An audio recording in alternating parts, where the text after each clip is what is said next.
yang diselenggarakan oleh WILSI, yaitu Wilhelm Learning Session Institute Indonesia. Senang sekali rasanya kita bisa bertemu malam ini untuk sharing-sharing meskipun lewat online ya, tidak mengurangi esensi kita untuk saling belajar, untuk saling sharing, terutama di malam minggu ini. Karena sejatinya malam minggu itu lebih asik kalau kita menghabiskan waktu untuk melakukan kegiatan-kegiatan yang memberikan high impact untuk kita semua. Pada malam hari ini kita kehadiran banyak peserta yang luar biasa nih. Saya lihat dari list pesertanya, banyak Bapak Ibu rekan-rekan dari Kementerian Kesehatan, kemudian dari perwakilan Rumah Sakit Umum Daerah, ada juga dari Nara Institute, ada juga dari InnoCase, ada dari teman-teman rekan-rekan akademisi, ada terdiri dari dosen, kemudian juga mahasiswa. Terima kasih banyak untuk kehadirannya. Sebelumnya perkenalkan, saya Asma Hanifah dari WILSI, yang malam ini akan memandu kegiatan diskusi yang akan dilaksanakan dalam 2 sesi. Seperti yang Bapak Ibu rekan-rekan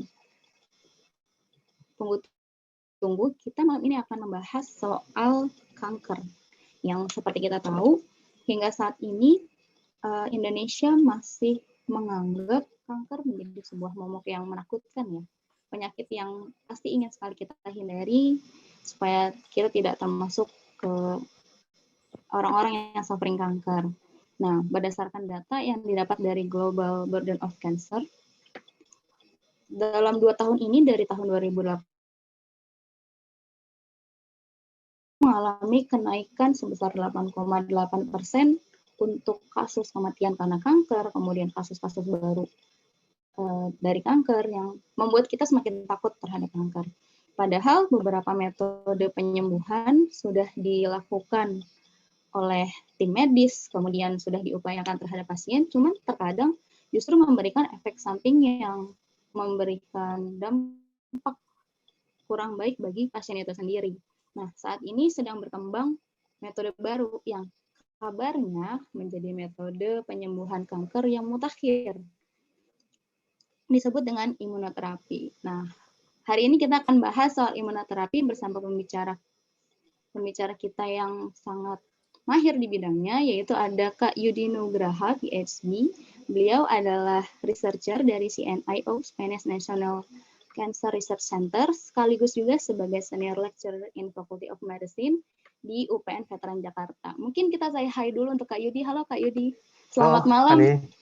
Selamat malam di Indonesia ya. Di sini masih siang, jadi saya baru datang karena baru selesai vaksinasi. Waduh, beda jam kita ya Kak. Iya.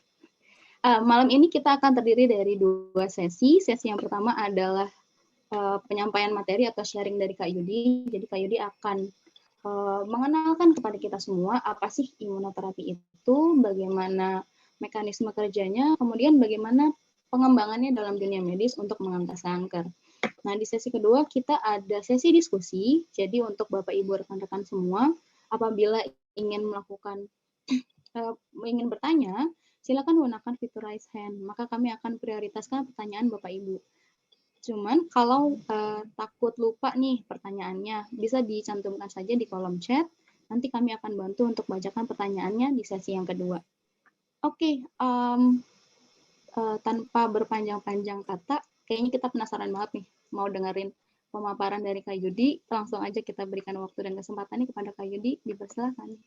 Ya, terima kasih Hani. Ini Bismillahirrahmanirrahim. Assalamualaikum warahmatullahi wabarakatuh. Salam sejahtera untuk kita semua. Saya senang sekali bisa diundang ya oleh WILSI. Ini apa namanya?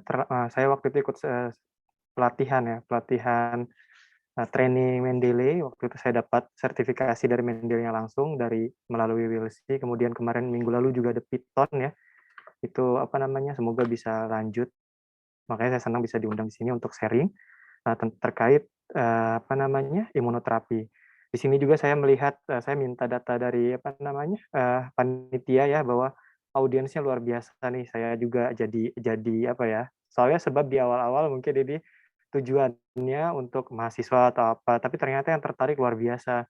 Dari data itu ada dari beberapa rumah sakit, kemudian dari universitas ya, terutama home base saya ini ada apa namanya, teman-teman sejawat di FKUPN. Nah, ini apa namanya, ada banyak yang saya kenal. Tas juga saya tadi sempat dihubungi sama teman baik saya, katanya ada, apa namanya, temannya yang, juga apa namanya, ingin tahu tentang ini ya, dari apa, Mas Iqbal ada di sini, terus ada Kak Bahri, ini banyak banget ini saya kenal semua. Thanks, support-nya sangat sangat, apa, senang saya bisa apa namanya, di-support melalui hadirnya di sini. Juga dari teman-teman FKUPN di sini banyak sekali ya, jadi saya, kaget sebenarnya, oh ternyata apa namanya, pembicara yang apa, imunoterapi, banyak yang tertarik gitu. Izinkan saya share slide ya, bisa saya masih disable coba, bisa sudah bisa? Kalau disable masih belum bisa ya? Kalau saya bisa share slide, panitia tolong dibantu. Gimana? Oke, masih belum bisa ya. Jadi sambil menunggu panitia, oh oke bisa ya. Sekarang saya share slide di sini. Jadi, izinkan saya share slide ini, sebenarnya kita lebih kayak ngobrol lah ya tentang imunoterapi kanker. Eee, saya ini, nama saya Yudi Nugraha, biasa dipanggil Yudi, ada orang teman-teman UIN manggil saya Wong dulu. Saya lulus dari 2000, dari UIN 2010, kemudian lanjut ke FKUI, sampai 2014. Saya juga, kerja di sana waktu itu di Institute Human Virology and Cancer Biology. Kemudian saya melanjutkan, waktu itu langsung kerja ya di Kalbe Farma untuk membuat, apa namanya, sedikit breakthrough tentang, apa namanya, diagnostik kanker untuk, lebih ke personalis medicine. Nanti kita cerita tentang bagaimana itu bisa diimplementasikan. Jadi tahun 2014, saya mulai mencoba, mengimplementasikan ilmu terkait, apa namanya, personalis medicine pada kanker terutama. Kemudian saya melanjutkan, kerja, menjadi dosen tetap di Fakultas Kedokteran UPN Veteran Jakarta, yang sekarang sudah menjadi, negeri dan badan layanan umum. Waktu itu ketika masuk saya, UPN masih baru jadi negeri dan belum menjadi BLU. Kemudian saya melanjutkan S3 di Nara Institute Sains Teknologi Jepang, eee, kembali ke Indonesia, sempat, mengajar selama 2 tahun di, FKUPN. 2000, tahun lalu saya juga kembali ke, Kalbe untuk, fokus pada pembuatan waktu itu ada beberapa project, riset, terutama di bidang COVID dan, GX19, kemudian tetap kayak kanker, lebih ke diagnostik ya, diagnostik kanker untuk sustainable, obat-obat apa yang pas gitu. Jadi basic saya seperti itu, saya bukan dokter, jadi untuk tanya klinis mungkin jauh sekali ya, saya masih belum paham banyak. Kekhususan saya saat S3 juga di bidang structural study. Jadi kita membahas bagaimana sih benar nggak obat itu nempel sama ini, nempel sama itu. Apakah, karena banyak ya penelitian yang A, itu berefek pada B gitu, padahal itu mah hanya korelasi. Jadi contohnya, bahasa kasar, bahasa science itu ada, eee, korelasi bukan selalu penyebab. Jadi, korelasi itu misalkan ada contoh yang lucunya misalkan, ada orang melihat marketing jualan es krim dengan, serangan hiu gitu ya, di pantai pada musim panas. Nah itu pasti korelasi, ada korelasi secara grafik, tapi itu bukan penyebab di mana orang makan es krim terus dimakan hiu, itu kan enggak. Jadi itulah yang mendorong saya mempelajari structure, biology. Pada hal ini saya akan membahas imunoterapi lebih dalam terkait masalah struktur. Saat ini, sejak 2000, April ya, bulan April saya masuk menjadi peneliti joint, research untuk pengembangan monoklonal antibody menggunakan, basic-nya menggunakan idea dari penggunaan monoklonal antibody, MAB, untuk COVID-19. Jadi selain pengembangan vaksin saya ikut didanai oleh, Pfizer, jadi background-nya nih jadi tahulah ya, oh, Pak Yudi ini orang Kalbe orang Pfizer, orang UPN. Jadi background-nya tahu supaya kalau di science itu harus ada acknowledgement terkait itu, supaya jika ada kata-kata saya yang memotivasi untuk ke sana, ya jelas saya memang background dari situ.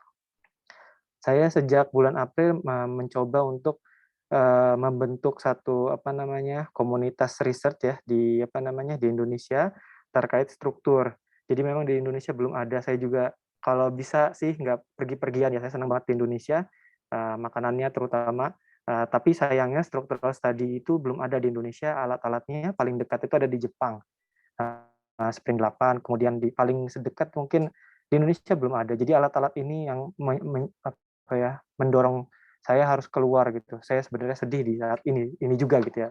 Semoga nanti structural study bisa hidup besar di Indonesia ketika atmosfer risetnya sudah terbangun. Langsung saja, itu mungkin pengenalan singkat saya ya. Ini tempat riset saya, ini Center Research Spanish Oncology ya. Itu lebih bahasa Inggrisnya saya lupa ya. CNEO, center di mana kita mempelajari tentang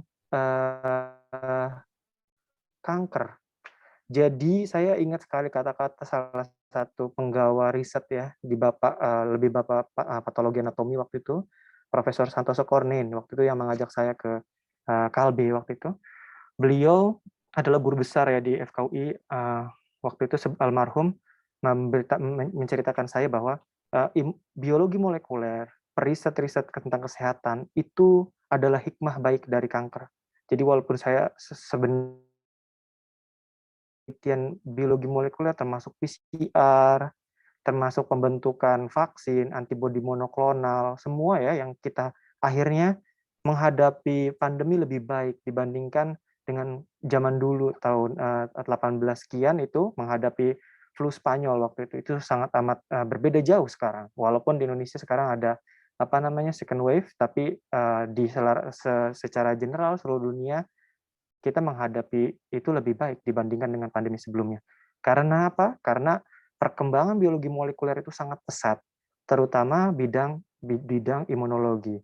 Saya ingat sekali ya tahun 2012 itu saya belajar di salah satu kantor di Eijkman, itu dosennya mengajar saya tentang imunologi dari pakai buku Abbas ya. Saya sangat tertarik sekali itu karena ternyata belajar imunologi itu nggak gampang. Jadi pusing sekali ya, tapi ternyata banyak yang berkembang.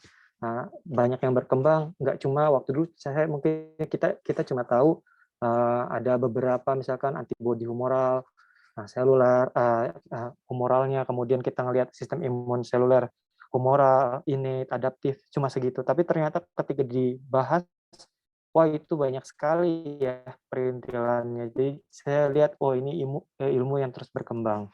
Jadi segala sesuatu ilmu yang berkaitan tentang berbau DNA, RNA itu hikmah baik ya dari kanker. Jadi penelitian kanker itu luar biasa. Jadi kanker itu juga mendorong penelitian-penelitian pada penyakit-penyakit lain, diagnostik dan lain-lain sampai ke diet.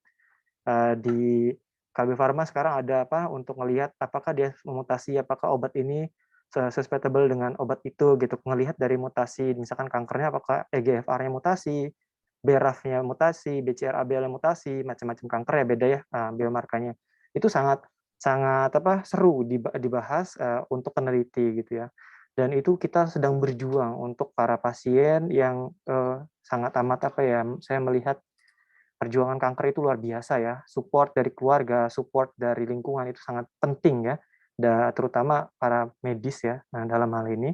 Itu karena memang kanker tidak hanya tidak hanya dukungan dari medis ya, lebih ke psikis juga penting. Terus kita lanjut.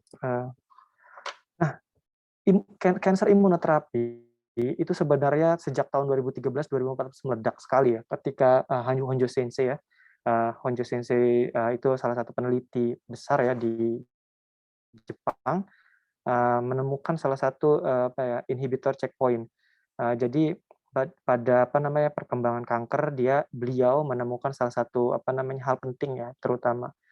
Tapi sebenarnya itu sudah lama ya sistem imun ini dibentuk untuk menghajar kanker. Sebenarnya kalau mau introduction, sebenarnya apa sih sistem imun? Kita tuh sekarang mungkin ngebahas COVID ya. Kalau COVID itu pasti bahasnya vaksin gitu ya. Kenapa kita harus pakai apa namanya masker? Kemudian deteksinya gimana? Dari mulai deteksinya pun mungkin kita tahu sistem antigen, antibodi itu semuanya pada sistem imun. Kita bahas sistem imun, sistem imun. Kenapa vaksin ini berbeda dengan obat jalurnya? Kemudian ada lagi obat yang mengkuratif, ada lagi satu misalkan vaksin yang menginduce sistem imun, dan ada satu lagi sistem imunitas yang berguna lebih ke daya pathway-nya itu seperti obat. Ini misalkan monoklonal antibody. Tapi secara bahasa ya, sistem imun itu sebenarnya semua termasuk organ, sel, termasuk molekul juga dan komponen yang melindungi tubuh kita dari hal lain, benda lain.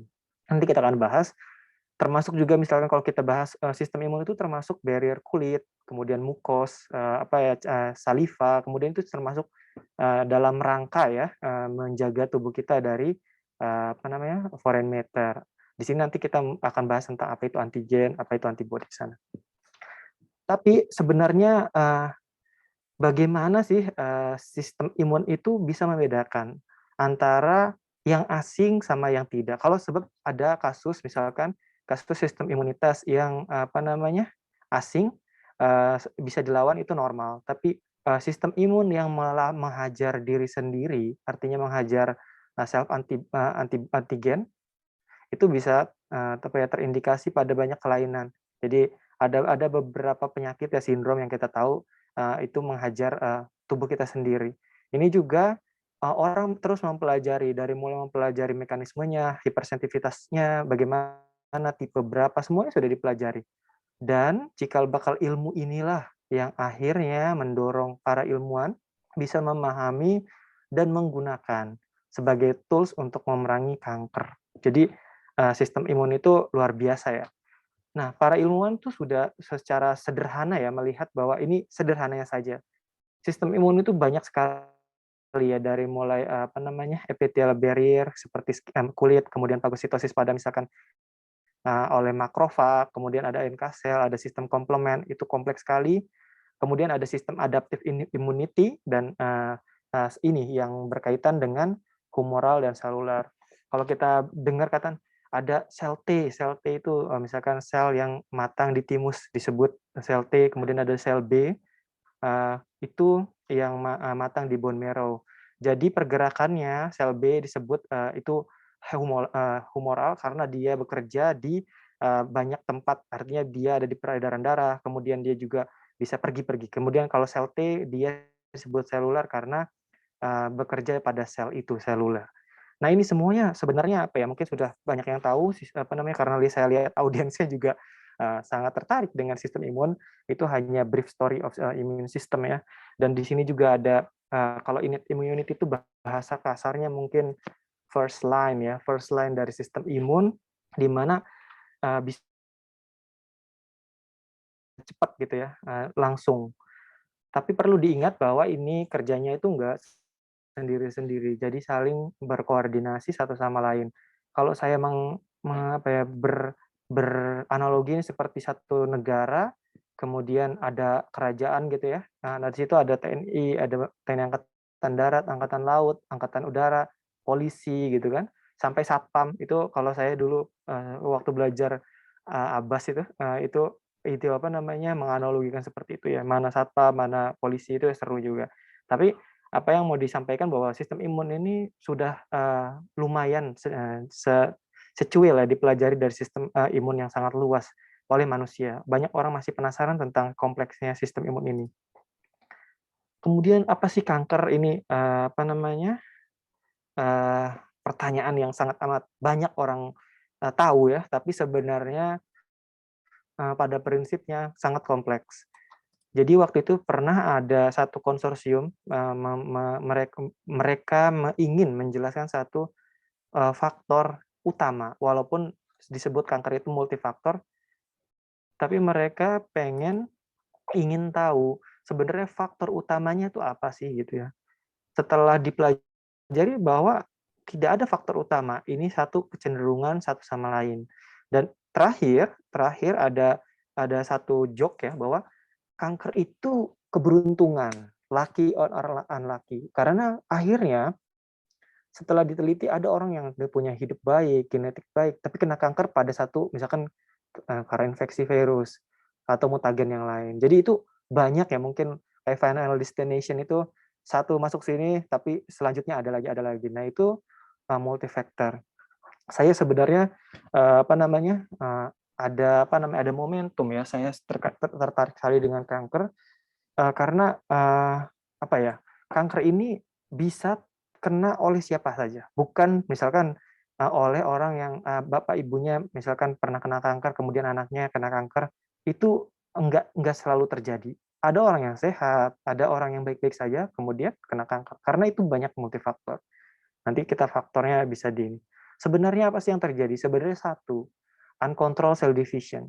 Tubuh kita itu consist dari banyak sel. Nah, sel ini itu apa ya? Karena ingredient kita sel, kalau dia berdiferensiasi dan berproliferasi, itu harus ada kontrolnya. Ketidakkontrolan inilah yang akhirnya dapat menyebabkan kanker. Itu ditengarai oleh mutasi. Jadi, apapun yang disebut misalkan multifaktorial nih ya, ini ada carcinogenesis. Carcinogenesis itu artinya yang menyebabkan prosesnya ini. Kemudian yang disebut karsinogen itu adalah mutagen atau zat atau molekul atau sesuatu ya yang bisa menyebabkan menginduksi adanya inisiasi kanker. Misalkan chemical atau misalkan polutan, UV, kemudian virus, bakteri, meskipun bakteri ini untuk menyebabkan kanker, tapi ada beberapa yang mensupport bahasanya. Kemudian lifestyle yang paling terkenal mungkin alkohol dan merokok. Ini banyak sekali yang belum kita ketahui. Nah, proses karsinogenesis sebenarnya sederhana. Ada inisiasi, ada promosi, ada progresi. Nah, pada proses inisiasi dan promosi biasanya orang masih belum sadar. Artinya nggak kerasa ya, tidak asimptomatik. Walaupun beberapa kanker ada kelihatan kemudian, tapi sayangnya beberapa kanker lain itu baru kelihatan ketika sudah progresi atau metastasis. Apa sih awalnya?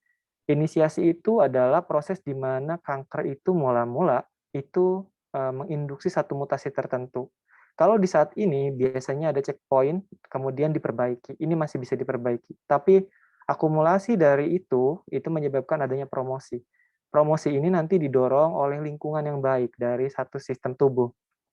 Maksudnya seperti apa? Misalkan ada humoral ya pada misalkan ada satu kanker tertentu yang menginisiasi promosinya itu oleh hormon. Hormon lingkungannya baik, kemudian sudah bagus, akhirnya banyak. Kemudian progresi semakin banyak. Misalkan contoh yang paling gampang apa sih? Misalkan contohnya alkohol.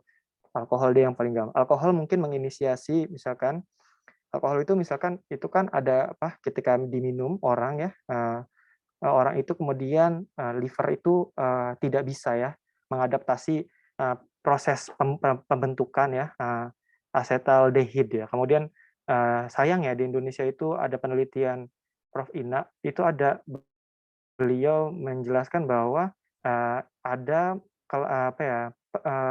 keunikan orang Indonesia di mana satu enzim tertentu kalau nggak salah asetaldehidrogenase 2 itu berbeda dengan yang lain. Akhirnya apa?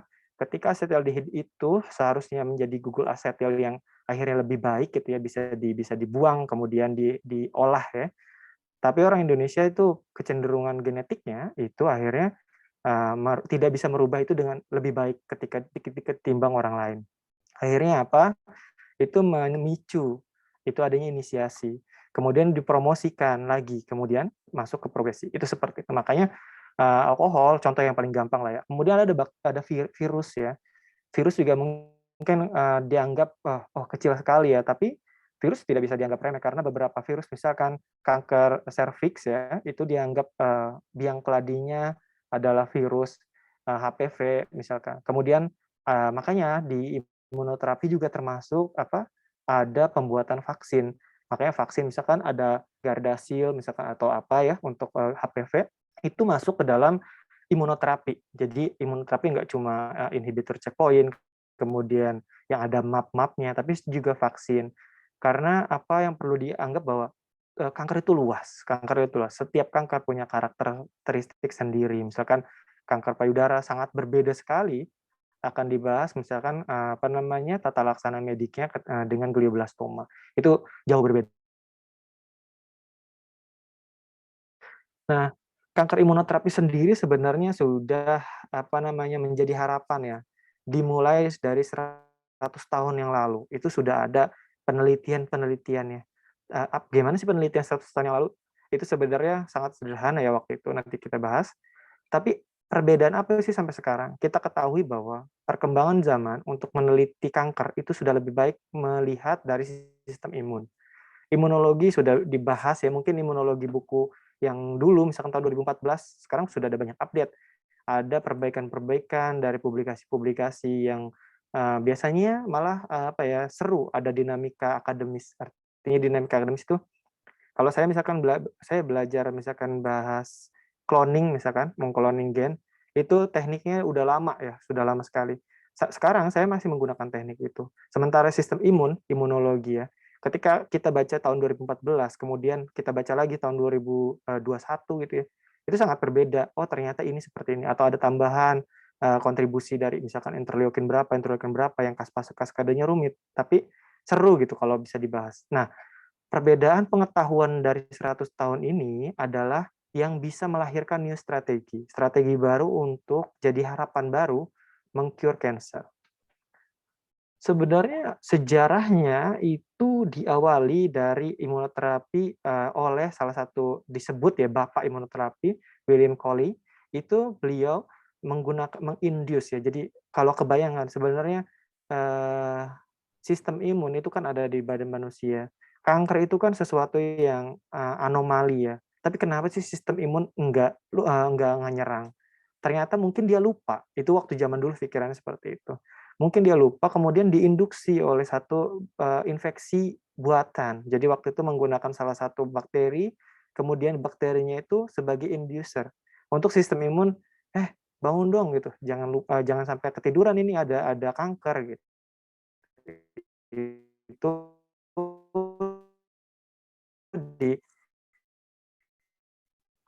diaplikasikan pada kanker tulang waktu itu.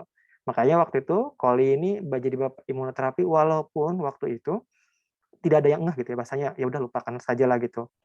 Ini adalah saya akan pelan-pelan menyederhanakan penjelasan. Ya tumor ada di dalam sel tubuh, kemudian dia berproliferasi, proliferasi dan bertumbuh ya di sini. Pasti ada antigen. Antigen itu apa? Antigen itu molekul yang dikeluarkan suatu misalkan sel untuk dikenali. Jadi antigen itu bisa berupa karbohidrat, bisa bisa lipid, dalam hal ini misalkan protein.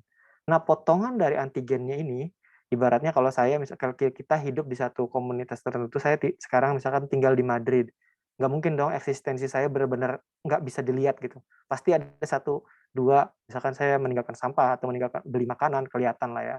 Nah, antigen ini hal yang bisa dikenali dari tumor ini, dipotong, lepas misalkan, kemudian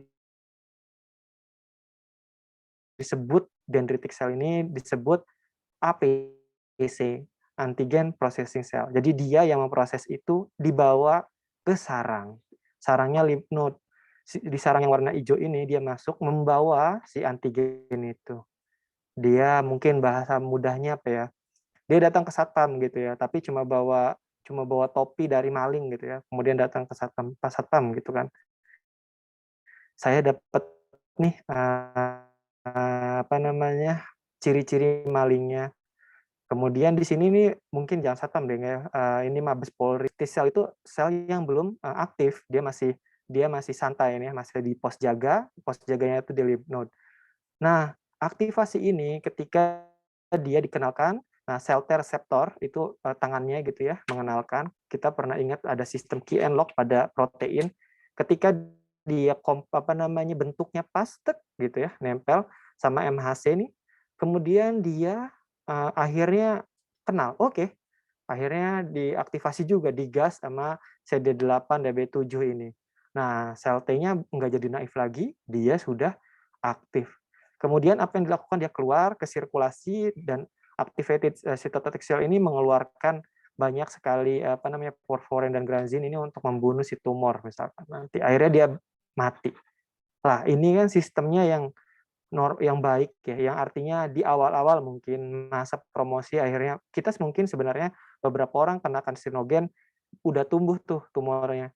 Tapi ternyata ada pembentuk sistem imunitas kita yang lebih dahulu mengenali dan akhirnya berhasil dengan adanya sistem ini, sistem yang baik. Maka disebut adaptive anti-cancer immunity, di mana dia akhirnya bisa menghajar di awal-awal. Di awal-awal dia bisa tuh. Tapi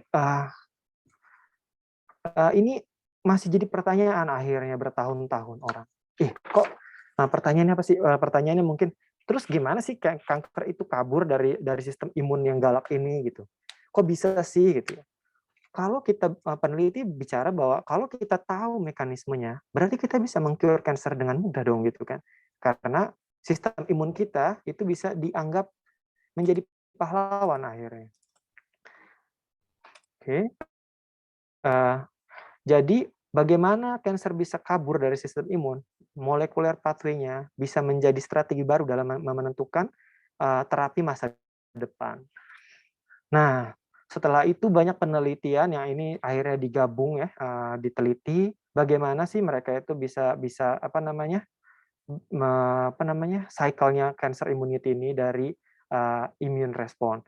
Pertama dia sama yang tadi saya sudah cerita sampai sini. Jadi tumornya ngeluarin antigen presenting selnya dendritik misalkan membawa itu ke lymph node mengaktifkan aktivasi sel T. Oke, pelan-pelan ya.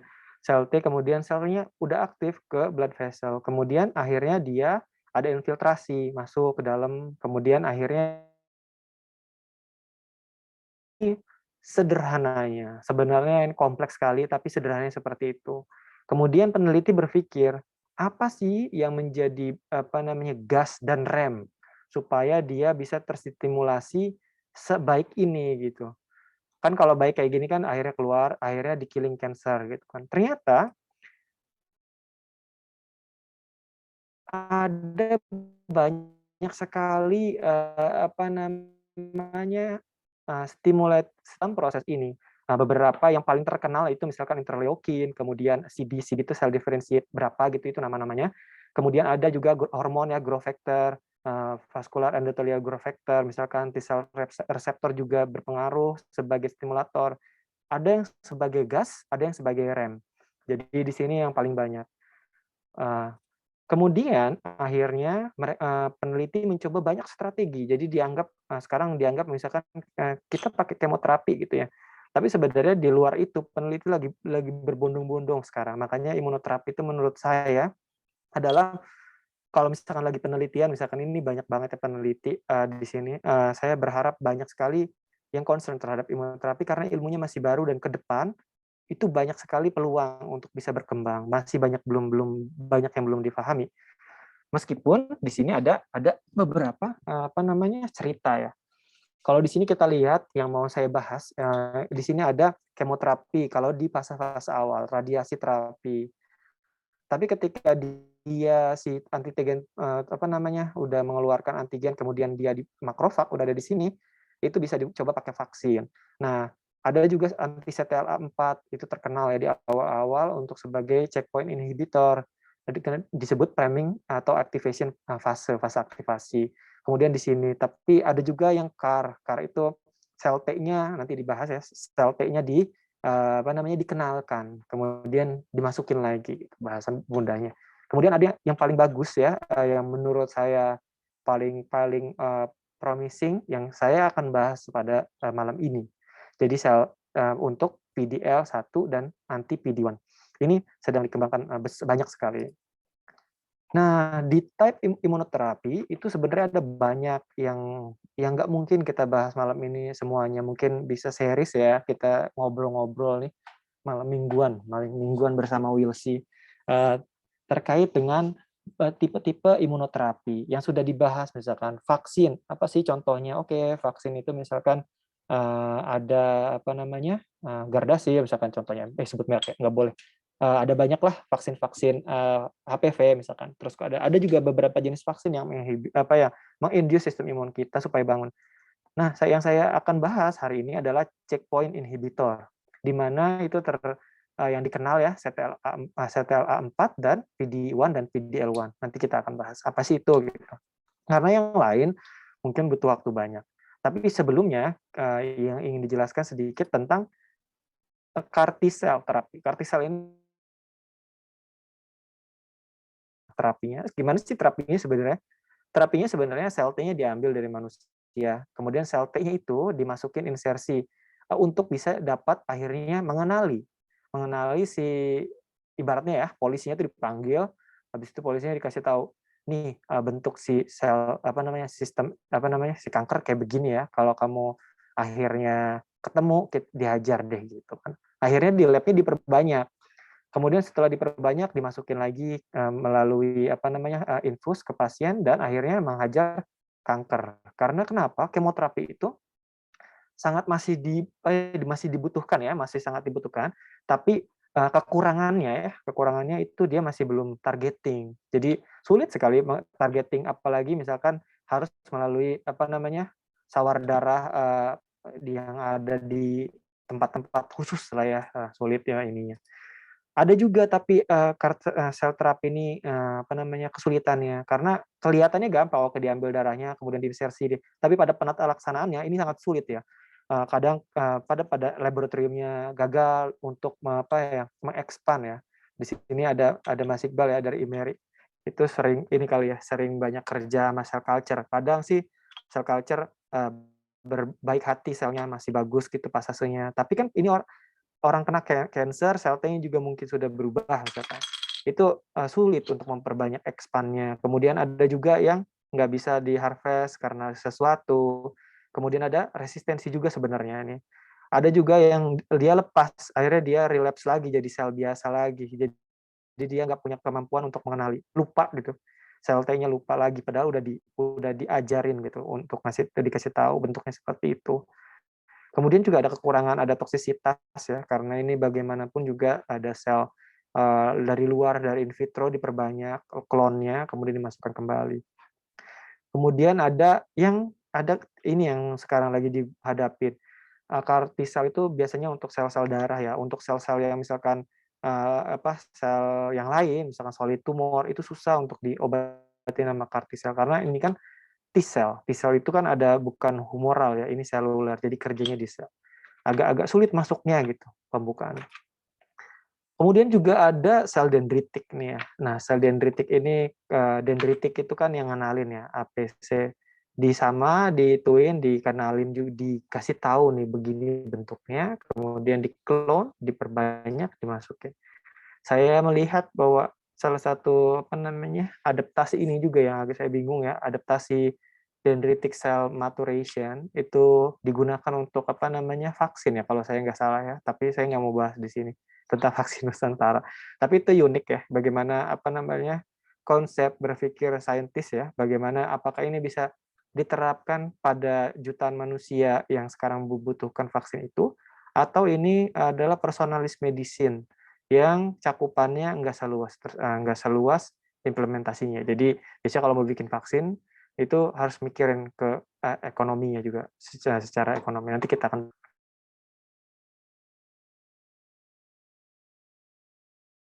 baru untuk penderita kanker. Nah, di mana apa sih yang disebut PD-L1 dan PD-1? Nanti kita akan bahas. Salah satu profesor Honjo Sensei ini akhirnya mendapatkan Nobel, Tasuku Honjo Sensei dari penemuannya strategi berkaitan dengan blocking inhibitory pathway untuk menghilangkan tumor. Nah, ini mungkin adalah slide saya yang paling penting. Jadi yang sebelum-sebelumnya sebenarnya yang ke depan juga berkaitan sama sini. Jadi slide saya paling penting ini diambil dari New England Journal of Medicine. Apa sih sebenarnya imunoterapi? Bagaimana sih gitu kan? Nah, kita tadi sudah bahas tentang si sel tumor. tadi sel tumor tadi itu kan kita bahas ya, ada sel tumor lah di sini ya, misalkan ada sel tumor. Antigennya itu tuh, antigen yang kecilnya, mungkin bahasanya agak agak santai kan ini malam Minggu ya. Dimasukkan ke dalam masuk ke dalam tubuh misalkan, kemudian si antigennya itu ditangkap sama sel dendritik. Dendritik ini tadi kita cerita juga bahwa ini APC, antigen presenting cell, artinya sel yang mengenalkan, apa ya, mengenalkan, tugasnya dia mengenalkan. Mengenalkannya di mana? Mengenalkannya dendritik sel itu terkenal sekali ya. Dendritik itu ekspresinya tinggi sekali MHC-nya. Maksudnya apa sih banyak MHC-nya gitu ya? Banyak MHC-nya karena dia untuk tangannya itu banyak untuk bisa mengenalkan antigen itu ke sel T. Sel T-nya ini dikenalkan, ketika sel T-nya itu kenal lewat nih sel T-nya nih diperbesar, sel T-nya punya TCR reseptor. Jadi ada reseptornya. Nah, pengenalan ini menginduce aktivasi signal. Jadi bahasa gampangnya ngegas. Sel T-nya ngegas, oh ya udah, saya mau akan datang gitu. Akan datang. Nah, sel T-nya ini nanti teraktivasi bahasa kerennya, bahasa ilmiahnya teraktivasi untuk bisa menghajar sisi tumor. Tapi celakanya ada inhibitory signal. Kalau B7 reseptornya apa ininya nempel sama CD28, dia ngegas, teraktivasi. Si sel T-nya aktif. Tapi kalau B7-nya malah pacaran sama CTLA4, ini CTLA4 itu ada di sini juga, di sel T juga. Kalau dia nempel sama B7, dia malah menginaktivasi jalur aktivasi si T cell. Jadi bahasa mudahnya, ini gas, ini malah ngerem. Ini direm. Makanya ada antibodi khusus. Antibodi itu dibentuk di lab gitu ya, kemudian ada map-mapnya namanya, misalkan map-map gitu kan. MAP itu artinya monoklonal antibody. Nah, map-mapnya ini nempel sama CTLA4. Apa yang terjadi? Akhirnya ngegas terus. Apa yang digas maksudnya?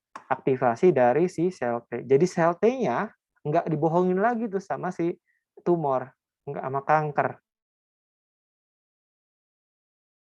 Si kankernya gitu, jahat dia. Melewat inhibitory signal dari si TL4 pacaran sama B7 yang harusnya B7 dan CD28. Sampai sini sudah ini ya, sudah agak-agak panas nih. Ini disebut fase priming. Nah, kemudian ketika dia sudah aktif, teraktivasi, ini aktivasinya di sarang ya, di Mabes Polri ya, di lymph node.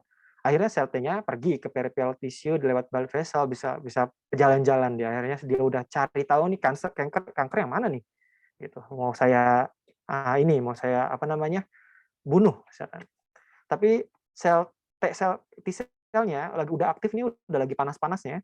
Ternyata kanker sel punya juga MHC dan TCR, kemudian dia kenalan kan. Oke, akhirnya dia bisa dihajarkan. Tapi lagi-lagi kanker selnya tuh nakal. Dia punya inhibitory negative regulation. Artinya inhibitory signal. Apa itu? Program death 1 dan program death admin program ini nanti kalau adminnya minta ini ya, minta apa namanya, di-confirm. PDL1 akhirnya apa? Dia kalau PDS PD1 sama PDL1-nya nempel, sel T-nya itu menganggap bahwa ini adalah orang baik. Jadi dia nipu. Oh, ya udah katanya nggak apa-apa gitu. Nah, akhirnya dengan pengetahuan ini orang membuat antibodi anti PD1, disebutnya ini antibodi anti PD1 dan antibodi anti PDL1. Apa sih selanjutnya? Akhirnya si antibodinya ini menginhibit apa sih si negative regulation. Jadinya si apa namanya si sel T-nya bisa membunuh sel kanker. Tapi di sini ada perbedaan, ada dua ya, fase priming sama efektor fase. Jurnal-jurnal membuktikan ya, saya bukan jualan nih. Jurnal-jurnal membuktikan bahwa progresi dari efektor fase yang diinhibit, artinya penggunaan anti PD1 atau anti PDL1 di sini, yang maksudnya di sini ya, kita pakai antibodinya, itu lebih baik dibandingkan dengan antibodi CTLA4. Sebenarnya peneliti di awal-awal itu sudah tahu sekali ya apa namanya fokusnya apa gitu, concernnya apa. concern-nya adalah di priming, fase priming itu ibarat mobil ini kan masih di priming, masih di mabes nih, masih di dealer ya. Mobilnya tuh belum ngegas, masih masih ada di dalam rumah gitu. Nah, sedangkan di sini dia udah efektif, artinya udah bekerja, udah ada di jalan-jalan raya mobilnya, udah jalan-jalan kemana-mana, akhirnya dia bisa lebih efektif. Selain itu juga uh, perlu dipahami bahwa inhibitory signal ini Tuhan kasih ke manusia itu hikmahnya untuk apa namanya pada sistem imun yang lanjut.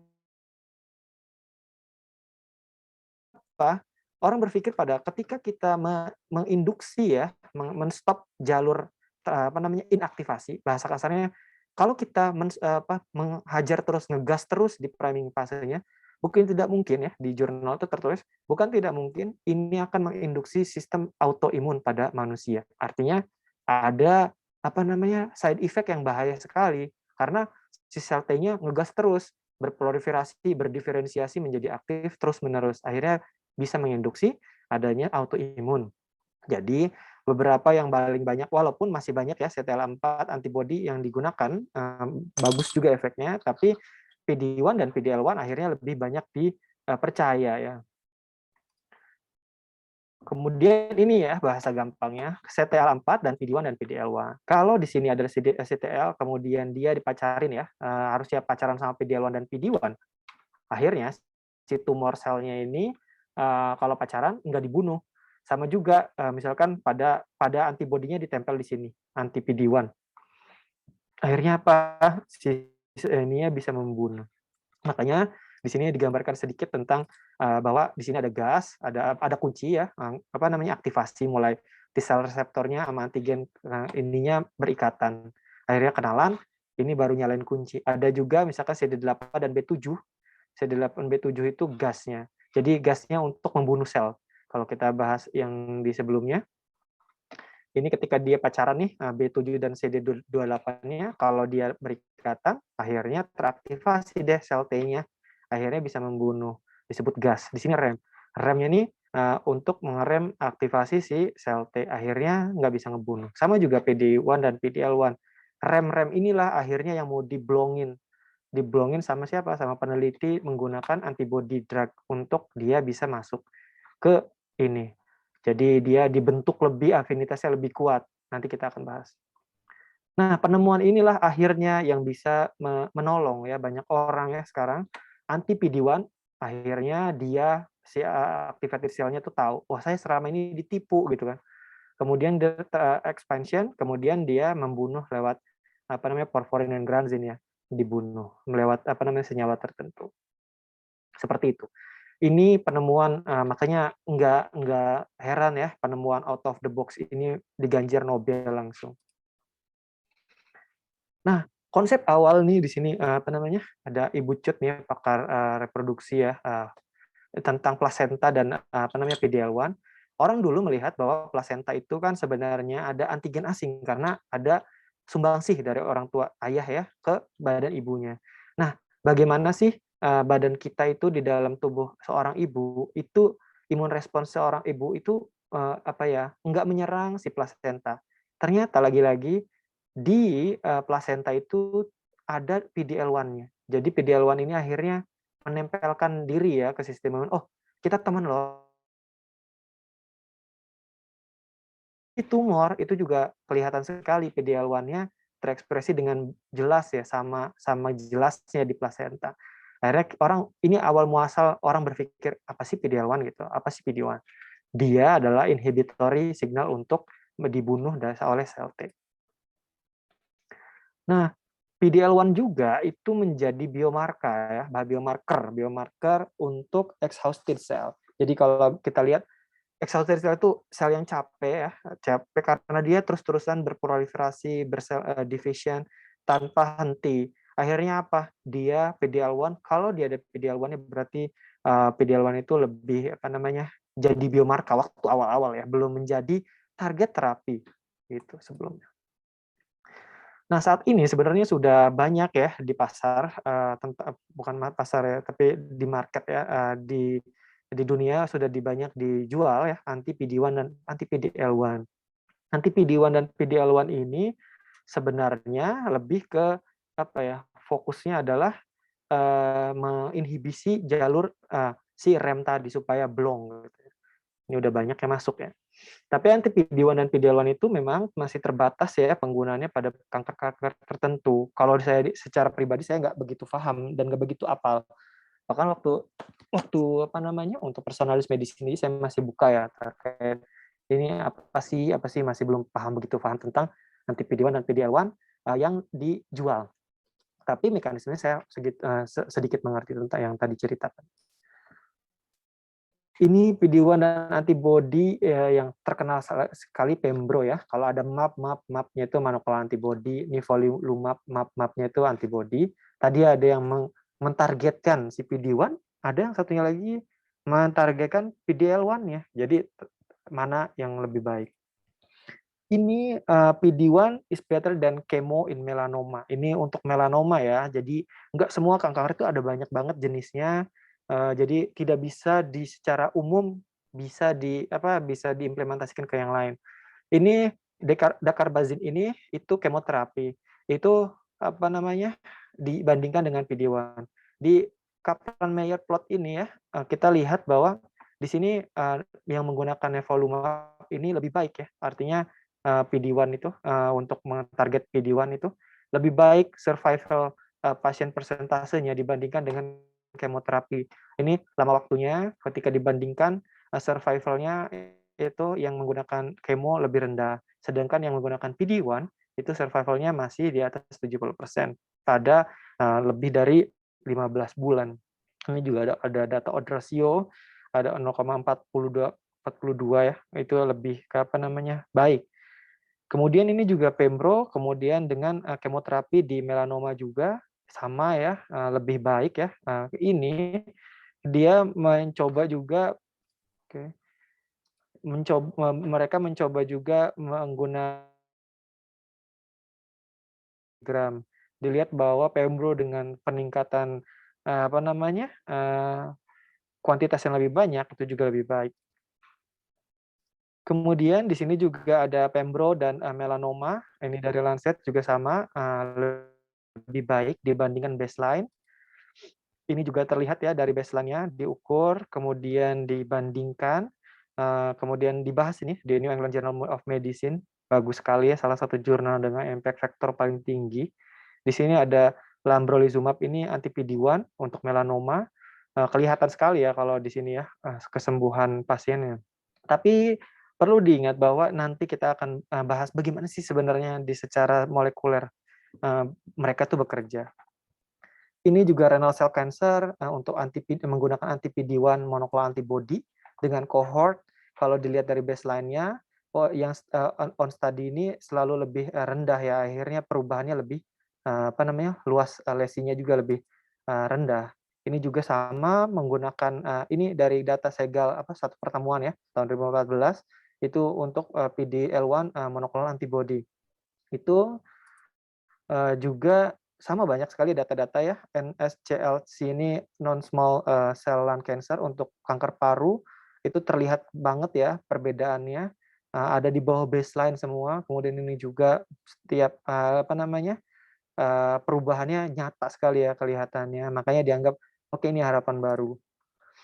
Untuk beberapa tumor, kemudian anti-PD-L1 masih anti-PD-L1 kelihatan sekali.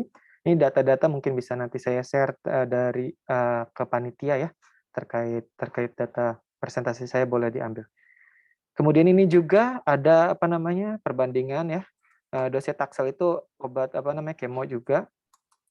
Di sini ada Pembro dan yang 10 mg per kilogram dan ada yang 2. Ini kelihatannya nyata bahwa yang lebih tinggi itu lebih meningkatkan overall survival dari pasien kanker paru. Nah, ini juga sama ada kombinasi. Ini concern lain ya nanti kita akan bahas. Oke.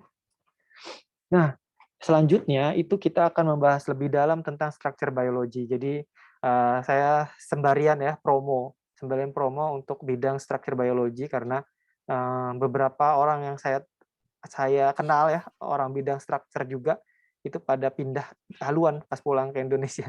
Jadi, berharap moga ada temennya gitu ya, penelitian struktur biologi ini. Struktur biologi itu adalah apa sih? Itu mempelajari struktur. Jadi struktur apa? Struktur lebih banyaknya adalah protein atau makromolekul yang lain. Nah, bahasa gampangnya ya, saya mungkin bisa ngegambar nggak sih di sini? Nggak bisa ya? Oke, mana ya? Oke, nggak ada. Nah, ibaratnya misalkan gini, kalau misalkan ada satu penelitian tertentu, di mata struktur biologis ya, ada penelitian protein A menyerang, protein B, bisa membuktikan bahwa benar protein ini dengan protein ini berinteraksi. Tapi kalau misalkan ada protein-protein lain, misalkan fase kaskadenya, itu sebenarnya bukan langsung dari sini. Jadi ada banyak pemain-pemainnya. Nah, pemain-pemain ini harus bisa dijelaskan. Makanya kenapa sih orang bisa menjelaskan di buku itu protein A mengfosforilasi ini sebenarnya karena ada bidang struktur biologi. Nah, kita akan bahas ya bahwa struktur biologi itu kita bahas dari dogma sentral. Ini DNA kita tahu, nah ini DNA kemudian si ribosom ditranslasikan menjadi polipeptide amino asid yang amino asid 1, 2, 3, 4 karakternya berbeda-beda diikat dengan ikatan peptida. Ujung C dari sini sebut namanya carboxyl group, ujung C yang sebelah sana N-terminal di N-terminal. Oke. Misalkan ada glisin, serin, glutamin, valin, lisin, panjang semuanya ke sini.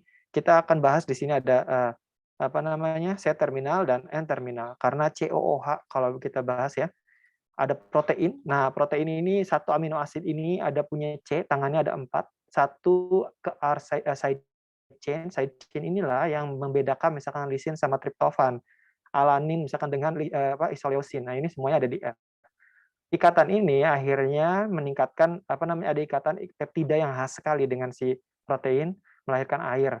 Nah, ujung di sini sebut N-terminal, ujung di sini sebut C-terminal. Ikatan ini masih kalau masih di 30 mungkin masih bisa disebut polipeptida ya, tapi kalau misalkan lebih dari itu mungkin disebut protein. Strukturnya itu bisa dilihat satu primary structure, kemudian tertiary secondary structure, alpha helix atau beta sheet, lembar beta. Kemudian ada tertiary structure, ada quaternary structure. Jadi strukturnya itu. Buat apa sih belajar kayak gini? Buat untuk mempelajari akhirnya peneliti tahu mendesain monoclonal antibody yang baik dan membuat misalkan vaksin atau apa, semuanya ini basic science-nya seperti ini. Jadi dulu mungkin kalau belajar biologi, ini belajar apa sih? Buat apa sih ini pelajaran? Akhirnya saya tahu gitu. Akhirnya gitu. Karena semua fungsi di dalam tubuh kita itu nggak lepas dari protein. Mau dikata misalkan enzim, itu protein. Mau dibilang hormon, itu juga ada proteinnya. Kenapa? Karena struktur fungsinya itu rigid ya. Jadi strukturnya itu kayak key and lock. Kalau ibaratnya kita ngebuka kunci, gerigi-geriginya itu yang penting ya. Ketika dimasuk, itu bisa buka atau enggak. Nah, itu juga yang terjadi sama basic science protein. Jadi kalau misalkan protein itu bentuknya berubah, mutasi, misalkan DNA-nya yang mutasi, kenapa itu bisa merubah ke defek ya, mendefek manusia? Ada penyakit sindrom tertentu karena kelainan genetik. Itu karena saat translasi proteinnya berubah. Makanya kenapa ada namanya disebut polimorfisme. DNA-nya berbeda, tapi akhirnya melahirkan seseorang yang sama bentuknya. Artinya orangnya nggak berubah apa-apa. Karena itu tidak merubah rangkaian dari struktur proteinnya. Jadi itu nggak ditranslasikan atau memang ada di daerah intron. Seperti itu. Nah, bagaimana sih kita mendeterminasi? Determinasi itu kita tahu struktur. Struktur itu bisa dilihat pakai NMR. Ini waktu saya masuk NICE ya. Ini ada di sini ada orang NICE ya. Kayak kita lagi nostalgia. NMR itu ada di sana juga. Saya pertama-tama nyoba ini, kemudian menggunakan X-ray crystallography, dan yang sekarang ada cryo-EM. Cryo-EM ini malah justru alatnya terobosan baru, penemunya mendapatkan juga Nobel. X-ray crystallography itu yang saya gunakan. Struktur biologi itulah cabang ilmu yang paling banyak ilmuannya mendapat Nobel. Jadi kalau misalkan mau dapat Nobel ya, kalau saya sih kayaknya itu hayalan banget sih. Untuk bisa dapat Nobel itu biasanya ilmuannya biasanya dari struktur biologis. Jarang sih peneliti bidang lain gitu ya, yang bidangnya ini mendapat Nobel tapi tanpa mengetahui strukturnya. Jadi ini ada root ya, root dari Nobel Prize itu ada 2 aliran. Jadi kalau kalau saya tuh menyebutnya terah ya, terah akademis. Kebetulan terah akademis saya itu masuknya ke Linus Pauling dari beliau ini adalah profesor ya, sensei dari Alexander Rich. Alexander Rich itu adalah sensei dari profesor saya. Jadi ada rootnya itu yang paling penting. Ini yang diganjar Nobel itu 29 hadiah Nobel dari 48 orangnya itu lahirnya dari bidang struktur biologi. Kenapa sih ini begitu penting? Kok penting banget sih gitu? Apa sih pentingnya struktur biologi? Nah, struktur biologi ini James Watson ya, sama Francis Crick lagi menemukan DNA. Sebenarnya mereka tidak mendeterminasi struktur. Yang mendeterminasi struktur adalah Rosalind Franklin. Cuma waktu itu ada apa ya, isu banyak hal ya. Kalau yang senang baca mungkin bisa baca buku-bukunya ya tentang bagaimana mereka dinamika akademis itu terbangun ya. Makanya waktu itu saya lebih suka sains itu ternyata nggak sejumut itu. Jadi ada rame gitu ya di dalamnya, ada pertikaian-pertikaian, misalkan James Watson dengan Rosalind Franklin kah, atau misalkan cerita tentang Montaigne, penemu HIV dengan Robert Gallo, itu seru sekali ya kalau dibaca. Tapi apa yang mau diceritakan di sini bahwa mereka menemukan X-ray kristallografi. Ini adalah difraksi. Difraksi itu apa sih, nanti kita akan bahas, dari DNA yang dimiliki oleh Rosalind Franklin, yang idenya diadaptasi oleh James Watson dan Francis Crick, dan akhirnya mereka dapat Nobel. Apa sih yang dilakukan? Ini kata-kata Francis Crick ya di bukunya waktu itu. Ini bukunya bagus juga loh, kalau suka buku-buku biografi gitu ya. Ini bagus bukunya.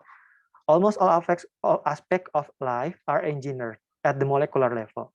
Jadi kalau misalkan kita tahu, misalkan CRISPR-Cas9 sekarang ada ya, kemudian struktur-struktur lain bisa terbentuk, itu without understanding molecule, we can only have a sketchy understanding of life itself. Jadi cuma gambaran aja gitu, belum tentu bisa melakukan sesuatu.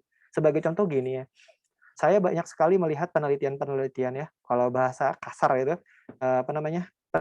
kan senyawa X berpengaruh pada A gitu ya. Berpengaruh pada A itu sebenarnya dalam scientific itu belum berani bisa dibilang pengaruh. Biasanya korelasi senyawa A terhadap B gitu ya, terhadap C gitu. Karena belum tentu senyawa ini yang memang benar-benar mempengaruhi itu. Ada banyak sekali mekanismenya. Nah, mekanisme ini kalau tidak langsung itu nggak bisa disebut mempengaruhi. Kalau untuk di mata structure biology. Nah, apa yang dilakukan structure biology? Structure biology itu mungkin dianggap orang di Indonesia lebih kayak kerjanya di depan laptop gitu. Padahal sebenarnya kita melakukan semuanya itu dimulai dari cloning. Cloning, kita mengambil DNA, misalkan ini DNA dimasukkan ke bakteri atau yeast atau virus ya, kemudian kita insect cell gitu ya, kemudian kita ambil DNA yang kita mau perbanyak. Habis itu setelah itu apa? Setelah itu kita bisa masuk ke ekspresi. Ini berliter-liter ya menggunakan bioreaktor, kemudian dipurifikasi, dikristalisasi dan struktur. Ini dari lab saya sendiri ya, ini foto dari Hakoshima Lab di Jepang. Ini kita konstruk desainnya, kita tahu ATTGC-nya apa, kemudian kita edit, di-cut pakai enzim restriksi yang sama, kemudian masukin ke plasmid, habis itu dimasukin ke bakterinya dikasih makan ya di medium. Bakteri yang saya pakai misalkan selnya ada bakteri. Ada juga sekarang saya pakai SF9 misalkan pakai insect cell untuk misalkan baculovirus, kemudian untuk mammalian cell misalkan seperti itu yang kayak gitu-gitu. Kemudian dilisiskan, dipecah pakai sonikasi atau pakai bantuan hipotonis atau apa, kemudian disentrifugasi. Ini akhirnya apa? Kita bisa purifikasi. Ini SuperDex 75 sama 200. Nah, purifikasi ini apa? Untuk mengambil proteinnya tadi. Pure protein ini akhirnya menjadi satu band ini di depan SDS page ya. Di SDS page dilarutkan. Ini pure sekali, tidak ada band lain ya. Walaupun di sini masih ada sih kelihatan sedikit. Ini pure protein ini akhirnya dikristalisasi. Dikristalisasi seperti apa? Itu ditaruh proteinnya, kemudian ada di buffer. Buffernya itu akhirnya equilibrate, akhirnya membentuk kristal.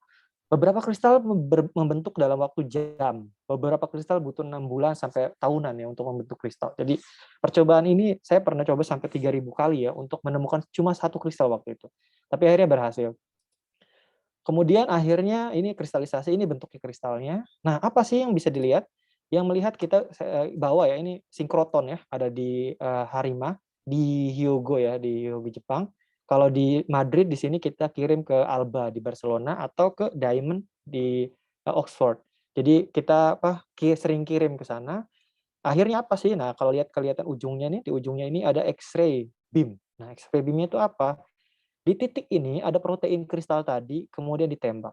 Nah, tembakan ini dihitung untuk membentuk clouds atom. Bahasa kerennya itu lebih detektornya itu sketchernya bisa kelihatan. Gimana sih gambarannya? Misalkan, contohnya misalkan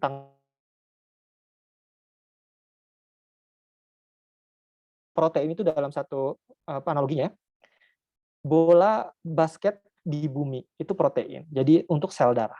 Jadi saking kecilnya itu kecil banget. Untuk melihat protein X ini bentuknya misalkan tangan saya seperti ini, caranya adalah ditembak pakai X-ray di angle yang 360 terus diputar, nanti detektornya bisa melihat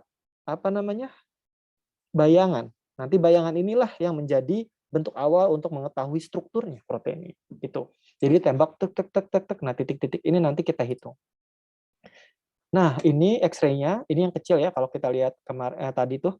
Ini alatnya nih di sini di dalam gedung ini. Jadi satu gedungnya memang bulat karena untuk X-ray hampir seluruh sinkroton itu bentuknya seperti ini.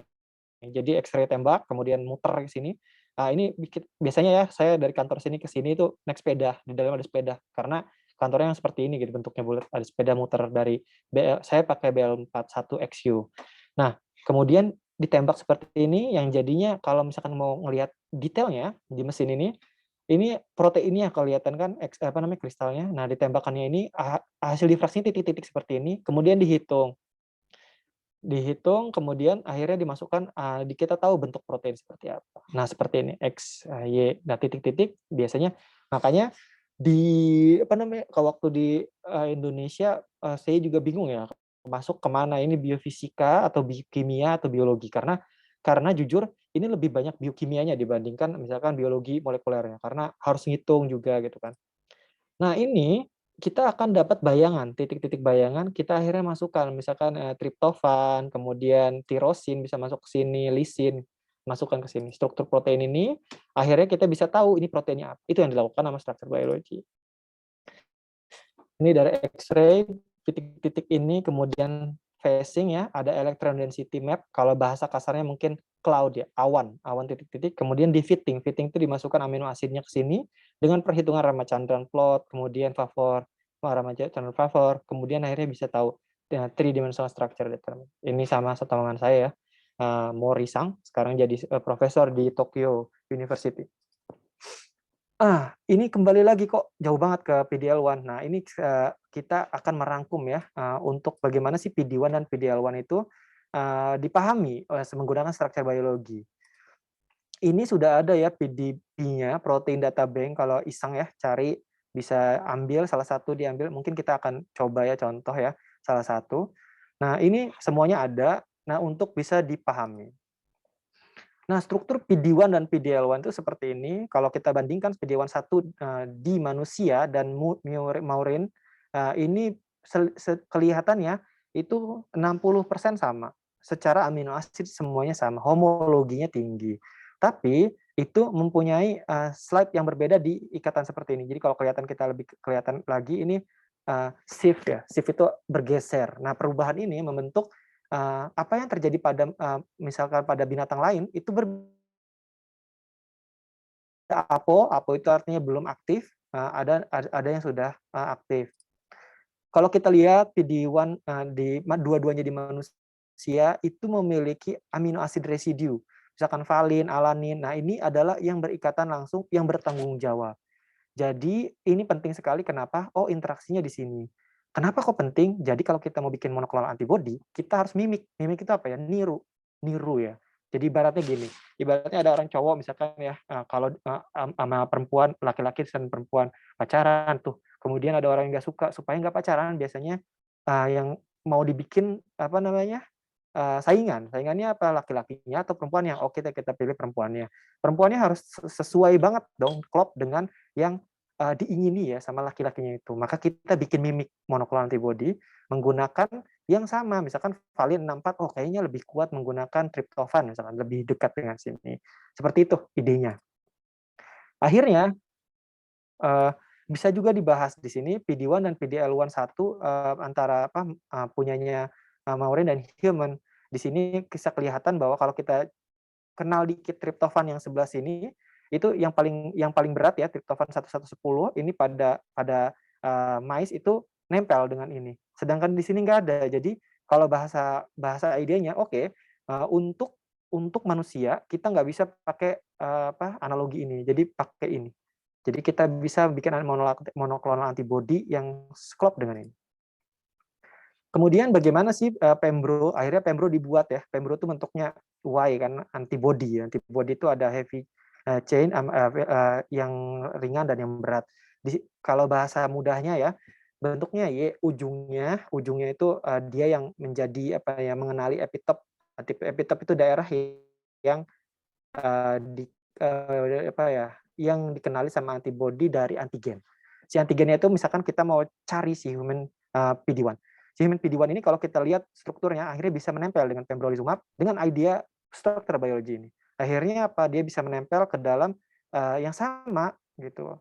Gimana sih caranya? Kita tahu bahwa PD-1 dan PDL-1 itu dari data yang tadi. Dari data yang ini, kemudian kita mimik dengan pembro. Akhirnya pembro ini lebih ngacarin si PD-1 lebih kuat. Akhirnya PDL-1-nya nggak bisa masuk. PDL-1 itu ada di ini ya, ada di kansernya. Akhirnya dia PD-1 nggak nempel ya dengan PDL-1. Akhirnya apa? Si sel T-nya teraktivasi. Tadi itu yang tadi sedikit. Kemudian di sini juga ada PDL-1, ini daerah ya, daerah human PD-1, daerah yang menempel. Akhirnya kita tahu bahwa daerah-daerah yang penting, yang biru dan kuning. Akhirnya ada daerah-daerah tertentu yang diakalin. Lahirlah durvalumab, adalah avelumab. Kemudian ada satu sintetik obat sendiri yang mengenali daerah sini. Kemudian juga ada atezo ya untuk antibodi monoklonal juga. Nah, interaksi-interaksi ini mustahil bisa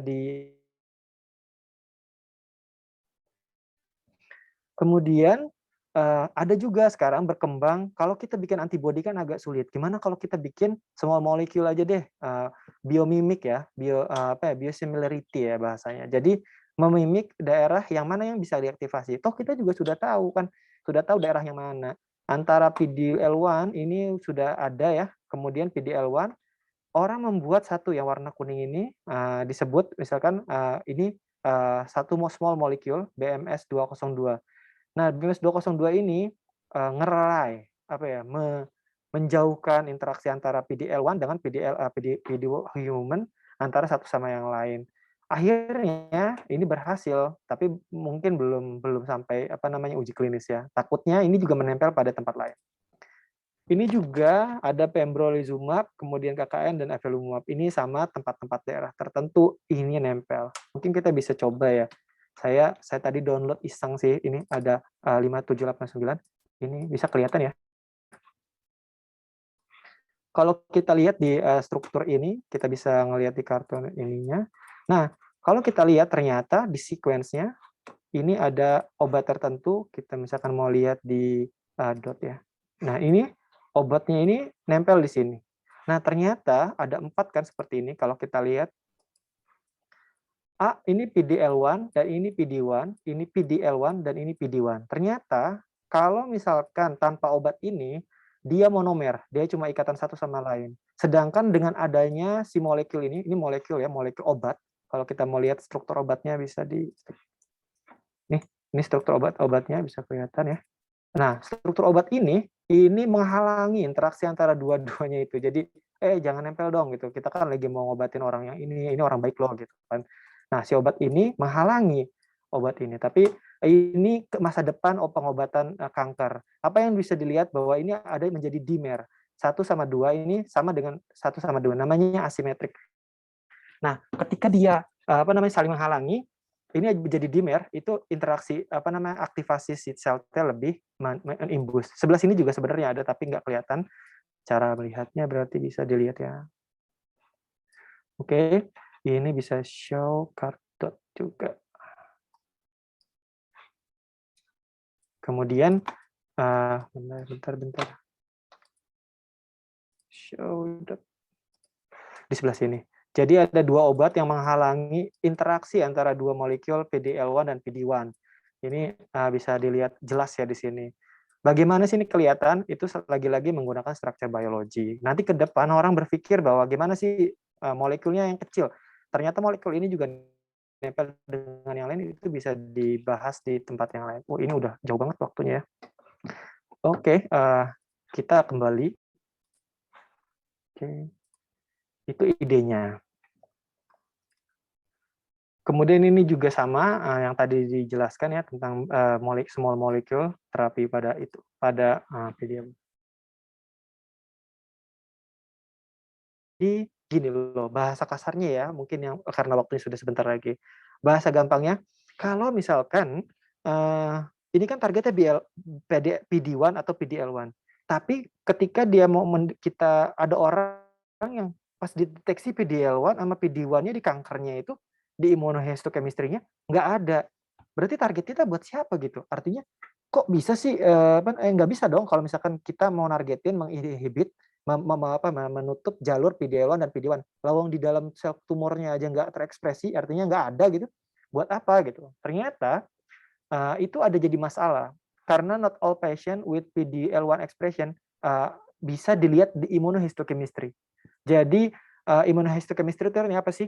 Dipotongnya slide-nya, slice gitu pakai mikrotom, kemudian nanti slice pakai FFPE atau apa, kemudian diwarnai pakai antibody untuk kelihatan. Oh, itu immunohistochemistry untuk dilihat. Oh iya, PD-L1-nya banyak di sini gitu kan. Terus ada juga masalah yang kedua, pasien dengan ekspresi PD-L1 yang memang nggak tinggi, itu juga ternyata respon sama terapi. Loh kok gitu? Ya nggak tahu, karena mungkin PD-L1 ekspresinya biomarkernya nggak cocok, atau karena ada mutasi. Mutasi apa? Mutasi PD-L1. Nah, itu bisa dideterminasi atau dilihat menggunakan next genomic sequencing.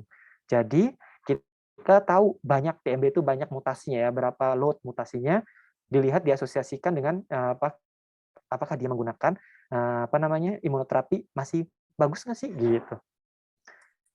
Kemudian ini waktunya sudah habis, jadi ada yang tumor inflamasi, ada inflamasi. Kemudian ini juga bisa dibahas bahwa ternyata sekarang untuk melihat PD-L1 ekspresi itu bisa dari white blood cell, jadi nggak usah dari biopsi. Bisa diambil dari darah, kemudian ini tergantung selnya ininya ya, jenis tumornya. Kemudian akhirnya dibandingkan apakah kan sel kanker itu ada yang somatik dan germline. Jadi ada kalau misalkan somatik, misalkan dia contohnya gini, bahasa kasarnya mungkin bahasa gampangnya gini.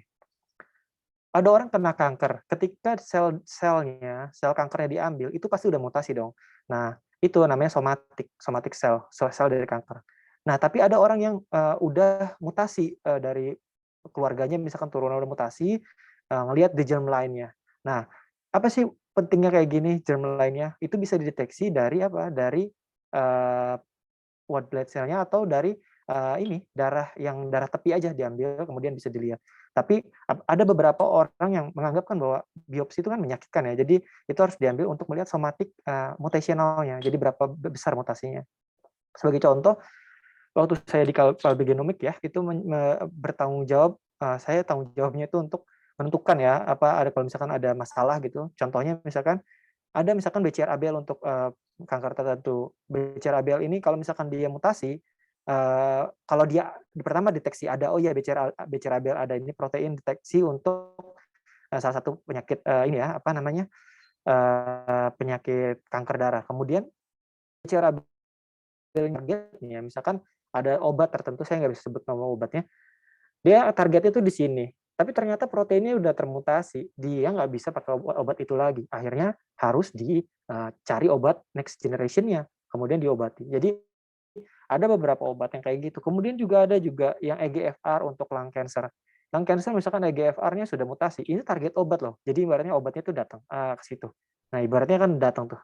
Pas datang udah nggak kenal lagi karena udah mutasi, ya udah pergi lagi. Jadi obatnya itu ya nggak guna. Jadi nggak guna buat itu. Jadi beberapa obat memang personalis medicine dibutuhkan. Itu masa depan personalis medicine seperti itu. Menurut saya sih masih menjanjikan ya untuk menjadi pemikiran cairan. Isolated dari CTC ya, circulating tumor cell, dari NSCLC, non-small lung cancer. Nah, akhirnya di NCCN itu update untuk guidelines untuk PD-L1 testing. Intinya apa sih dari pusing gini ya? Intinya gini, kalau PD-L1 ekspresinya di bawah 50%, oke lah, harus kombinasi dong dengan imunoterapi dan kemoterapi. Jadi kemoterapi masih digunakan. Tapi kalau PD-L1-nya bagus banget gitu ya, udah kelihatan banget ada ekspresi PD-L1 yang targetnya si imunoterapi, oke, pakai imunoterapi aja bisa. Tapi kemudian misalkan ada perubahan-perubahan di TML. Kalau misalkan dianya ternyata TML mutasinya tinggi banget gitu ya. Oke, ternyata dia nggak kedeteksi karena dia mutasi, jadi imunoterapi masih bagus. Itu gimana? Ini ada decision maker ya untuk ini. Nah, cancer immunotherapy itu marketnya grow ya. Ini kenapa saya tampilkan karena di sini banyak sekali peneliti ya. Artinya untuk ke depan, masa depan untuk riset masih besar. COGS-nya juga bisa dihitung ya, CAGR-nya juga bisa dihitung. Itu tinggi sekali ya. Estimasinya lebih sampai 274 billion. Saya dengar ya, bahkan data yang ada itu sekitar 1.500 orang itu per hari untuk kematian dari kanker. Jadi kita tuh nggak baik-baik saja gitu untuk kanker. Jadi harus terus fokus gitu ya. Trennya gini loh, trennya ketika molecular biology itu akhirnya bisa mengobati sistem infeksi artinya penyakit menular semakin menurun karena kita sudah lebih bersih, kemudian obat-obatan juga semakin baik ya, kecuali TB ya. Multi drug resistant obat yang untuk TB. Selain TB, semua penyakit infeksi itu turun, terutama dalam angka insidensinya, juga terutama dalam funding risetnya ya kalau saya melihat itu. Tapi penyakit non infeksius itu pembunuh ya, semakin banyak. Artinya pangsa pasar di sana masih banyak, masih luas. Di sini juga market cancer immunotherapy juga Indonesia baru mulai dianggap masih tertatih-tatih lah ya, masih mengikuti sana untuk mengembangkan sendiri. Nasionalisme kan ibaratnya ya, nasionalisme itu juga terkait sama riset ya. Kalau kita bisa mengembangkan, tapi di Indonesia sudah ada. Jadi cancer immunotherapy in Indonesia is our turn. Jadi silahkan kita mulai penelitian tentang cancer immunotherapy, yang medicine mulai fokus untuk bagaimana tata laksananya, seperti apa, itu sudah. Oke, mungkin bisa tanya jawab ya, walaupun di sini sudah mulai sore. Oke. Nah, saya cukup kasihan. Bila taufiq hidayah. Assalamualaikum warahmatullahi wabarakatuh. Waalaikumsalam warahmatullahi wabarakatuh. Luar biasa sekali materinya Pak Yudi. Kayaknya butuh sesi-sesi berikutnya nih buat kita lebih memahami soal sistem ya, sistem inhibitorinya, kemudian bagaimana cara bikin blong tuh PDL sama PD-L1-nya. Oke, sebelum saya bacakan pertanyaan yang sudah masuk di kolom chat, mungkin ada Bapak Ibu rekan-rekan yang bersedia bertanya langsung dengan Pak Yudi. Oke, boleh. Biar lebih komunikatif.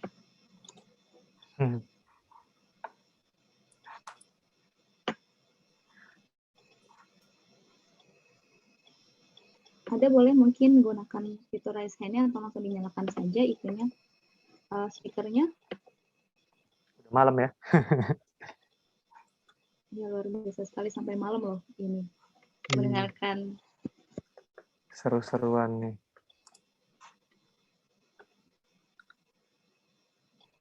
Oke, belum ada, mungkin nanti kita bacakan dulu ya Kak Yudi pertanyaan dari yang sudah masuk. Yang pertama ada dari Kak Rizka Aryani atau Ibu Rizka Aryani nih. Pertanyaannya begini Kak, anti-CTLA4 berfungsi untuk mengaktifasi sel T. Apabila CTLA4 tidak dihambat berikatan dengan B7, maka sel T tidak teraktivasi. Kemudian apabila diberikan anti-PD-1 dan anti-PD-L1, apakah tidak percuma pemberiannya karena sel T sendiri tidak teraktivasi? Apakah mungkin terapi kombinasi anti-CTLA dengan anti-PD-1 dan anti-PD-L1? Oke. Ini bagus sekali pertanyaannya. Jadi pertanyaannya itu mungkin bisa dijelaskan gini. Dijelaskan pertanyaan dulu mungkin ya. Jadi kenapa katanya kalau misalkan di efektor kan kalau kita ngebloknya di PD-L1 ininya terinhibit gitu kan, terinhibit karena udah terinhibit di priming phase-nya. Jadi fasenya udah nggak guna dong, di bawahnya aja terinhibit. Tapi ternyata di dalam penelitian menyebutkan bahwa si si apa ya, inhibitorinya si TL4 itu nggak terhinibit semuanya. Jadi nggak full inhibitory. Jadi tetap ada yang efektor tapi ditipu di jalan gitu. Jadi dia tetap jalan, dia ditipu di jalan.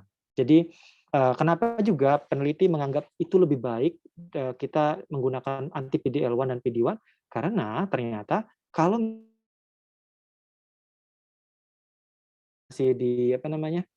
Makanya di dalam slide saya tadi itu digunakan ketika si apa namanya? Antigen presenting cell-nya itu masuk ke lymph node, dikenalkan sama dendritic cell.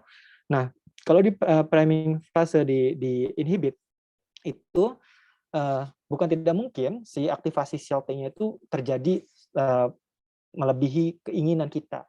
Padahal yang sebenarnya kita pengen itu ya kalau udah aktif aja sudah kenal aja. Jadi sebenarnya di dalam sirkulasi kita juga sebenarnya kuantitasnya sudah lumayan baik walaupun itu bisa pergi dari yang lain tapi nggak serta-merta tumor itu 100% menutup jalur dari si apa namanya aktivasi sel T di dalam lymph node. Jadi sebenarnya masih ada atau ada penelitian lain ini bisa dikombinasikan apakah dia lebih baik atau enggak itu ya justru menjadi pertanyaan karena pada kanker tertentu begini, pada kanker tertentu begitu. Jadi berbeda ya.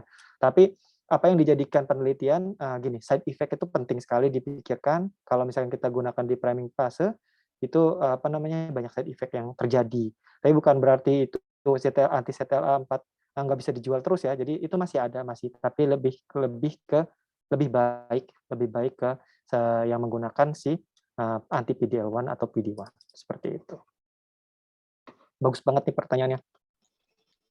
Oke, mungkin ada tanggapan dari Ibu Rizka soal jawabannya. Di sini juga ada ini ya. Bu Andri, masih kriteria 7 ya, Bu? Ini lagi sibuk-sibuk akreditasi ya. Dosen-dosen FKUPN luar biasa. Oh, katanya sudah. Terima kasih Mas Yudi. Ya. Oke, lanjut ke pertanyaan berikutnya ada dari Ibu Marsia dari I3L. Oh, I3L. Apakah semua antibodi yang berkaitan dengan molekul checkpoint akan mempunyai efek yang sama? Sama-sama memberikan respon untuk ngegas nih sel T-nya. Karena antibodi bisa jadi agonis atau antagonis, gimana tuh Kak? Iya. Ini pertanyaannya kompleks ya. Sebenarnya nggak cuma yang jadi apa ya primadona ya bahasanya. Yang jadi primadona itu nggak cuma si CTLA-4 sama si apa namanya PD-1 dan PD-L1 juga. Jadi di situ juga orang-orang udah pada cari misalkan anti CD137 sebagai agonis tapi ya anti OX40 itu jadi kalau bahasa gampangnya ya berbeda. Ada yang agonis dan antagonis. Kalau misalkan kalau apa ya anti CD27 itu agonis. Kalau yang anti OX40 itu agonis juga gitu kan. Itu beda-beda ya. Kemudian itu harus kita cari tahu apa namanya bagaimana dampaknya sih dan molekuler pathway-nya terutama pakai struktur biologi. Itu pertanyaan luar biasa di Bu Maria dari I3L ya. Salah satu universitas bagus ya. Apalagi bidang bioinformatik ya. Saya kenal Pak Ari Parkesit. Beliau luar biasa itu tulisan-tulisannya. Terima kasih Bu Marsia. Oke, baik. Mungkin ada tanggapan dari Bu Marsia sebelum kita lanjut. Oke, belum ada tanggapan. Lanjut ke pertanyaan ketiga nih, Kak Yudi. Ada dari Ibu Lulu Florencia dari Muhtaryadi Institute Teknologi. Pertanyaannya begini, apakah sebelum dilakukan terapi anti PD-1 dan anti PD-L1 dapat dilakukan pemeriksaan terhadap immune signature dahulu sebelum untuk mengetahui B-cell dan T-cell-nya agar terapi menjadi lebih efektif? Iya. Ini juga lebih ini bagus sekali ya. Ini spesifik ya, tapi memang ada kalau misalkan satu konsorsium menentukan algoritma penata laksanaan medik itu sulit sekali kalau misalkan diimplementasikan. sebaiknya memang diketahui apa ya immune signature, tapi itu ada cost-nya lumayan besar ya, dan itu memang bagus untuk menentukan misalkan dia fase mana. Contohnya misalkan pada CTLA-4 itu bagus kalau ketika di mula-mula. Kalau misalkan dia udah masuk fase killing cancer misalkan atau rekognisi cancer dari sel T, itu sebaiknya misalkan menggunakan terapi CAR T-cell atau anti PD-L1 atau PD-1. Misalkan kalau misalkan vaksin ya berarti masih awal-awal, misalkan menggunakan anti CD40 sebagai agonis, itu juga masih awal-awal. Itu tergantung. Jadi bagus kalau misalkan bisa deteksi ya untuk immune signature, tapi itu keluar cost juga ya. Kalau saya sih melihat itu depend on ini. Kalau kalau stadium dan stage itu di setiap cancer itu kan berbeda-beda. Ada yang memang progresinya tuh cepat banget, ada yang memang lambat. Ada yang ketahuan biasanya sudah parah gitu ya. Nah, itu kalau misalkan bisa menggunakan immune signature, pasti lebih bisa dipertimbangkan apakah dia nantinya menggunakan misalkan kalau misalkan masih di stadium awal belum metastasi, oke, pakai TCTL4 boleh. Tapi kalau misalkan PD-L1 misalkan udah parah banget ke depannya, prognosisnya kurang baik misalkan dugaannya, ya berarti akhirnya menggunakan PD-1 atau PD-L4 seperti itu.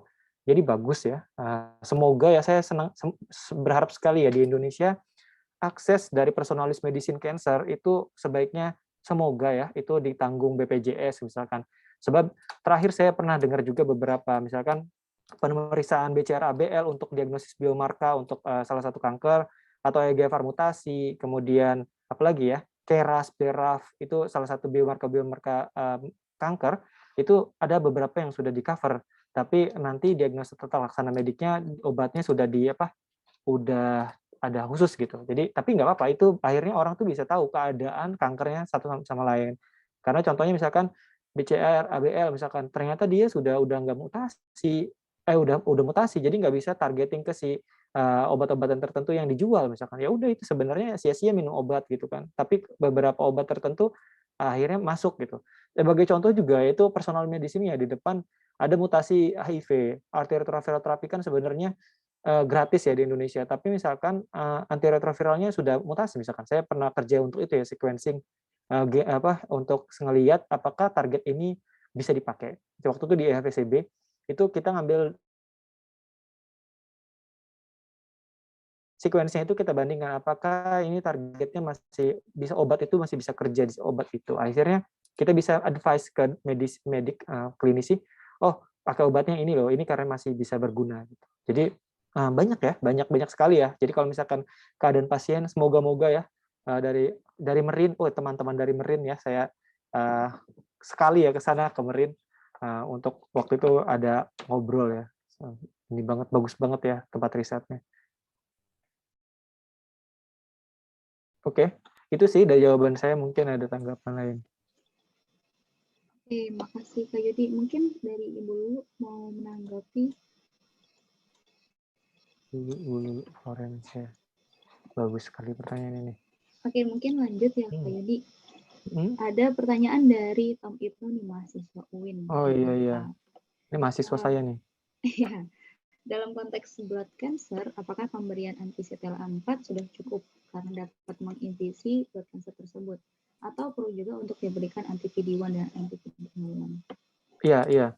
Jadi ketika anti-CTLA gini loh, bahasa kasarnya ya, ini bagus sih pertanyaannya. Idenya gini, kalau di priming phase-nya udah diblok, ngegas terus, sel T-nya teraktivasi, pas di jalan dia ketipu sama si tumor.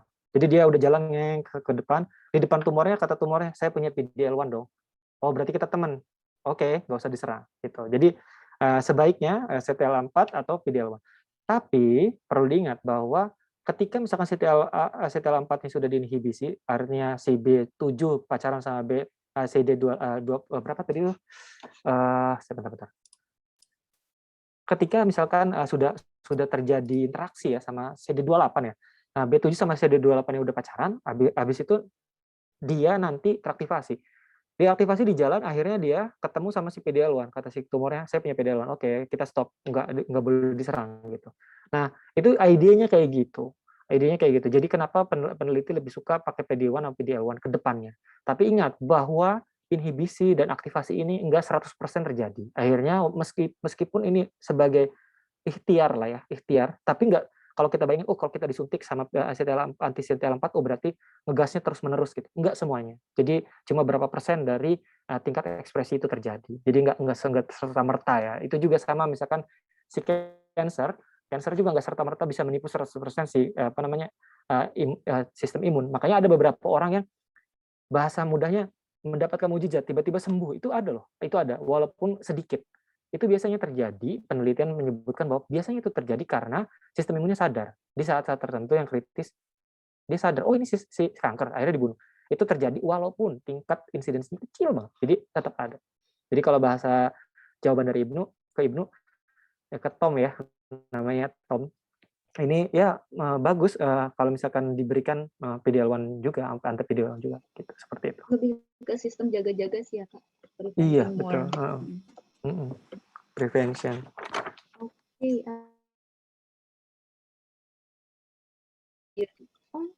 Maaf Ibu. Ini CS saya nih.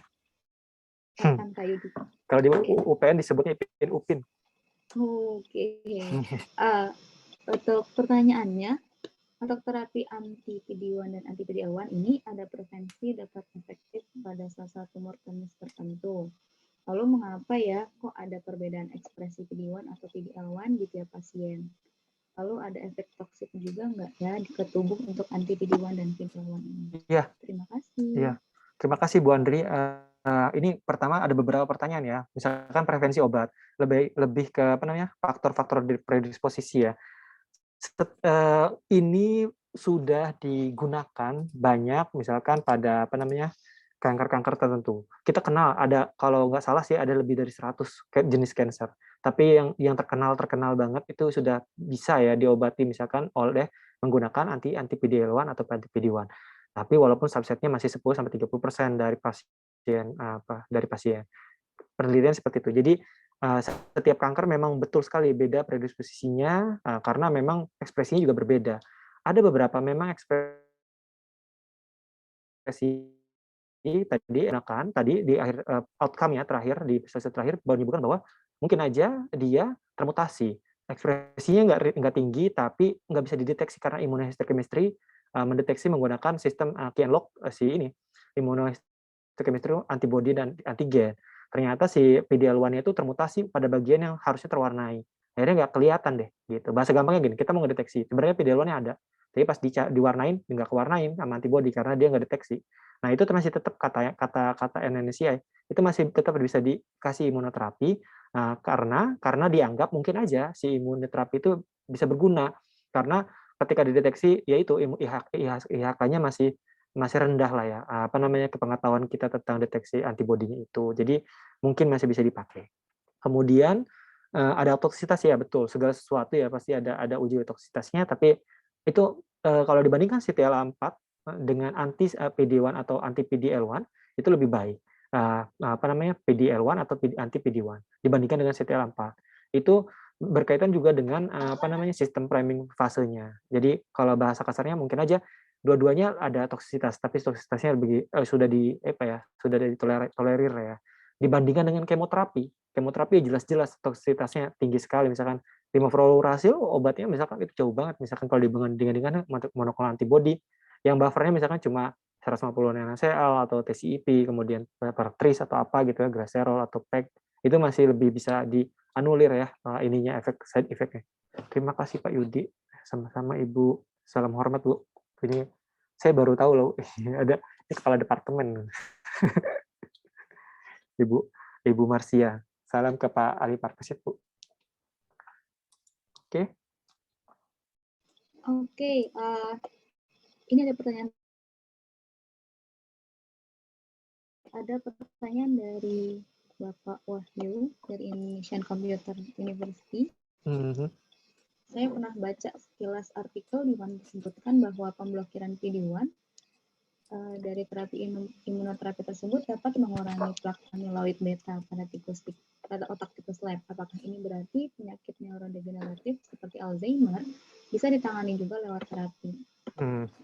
Ya, ini gini, bagus banget pertanyaan ini. Saya malah pernah baca tapi nggak baca detail ya, tapi terkait sama ini karena PD-L1 tadi saya menjelaskan bahwa mekanisme PD1 dan PD1 inhibisi inhibisi negative regulation itu terjadi hikmah dari itu.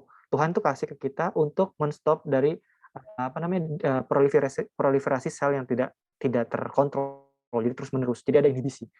Kalau ada hipopatri lah, ada apalah, tapi semuanya itu ada hikmahnya. Hikmahnya berarti ada inhibisi di situ, ada stop, ada zero stop. Nah, penelitian terdahulu juga menyebutkan bahwa PD-L1 itu terekspresi pada pada daerah-daerah yang defect.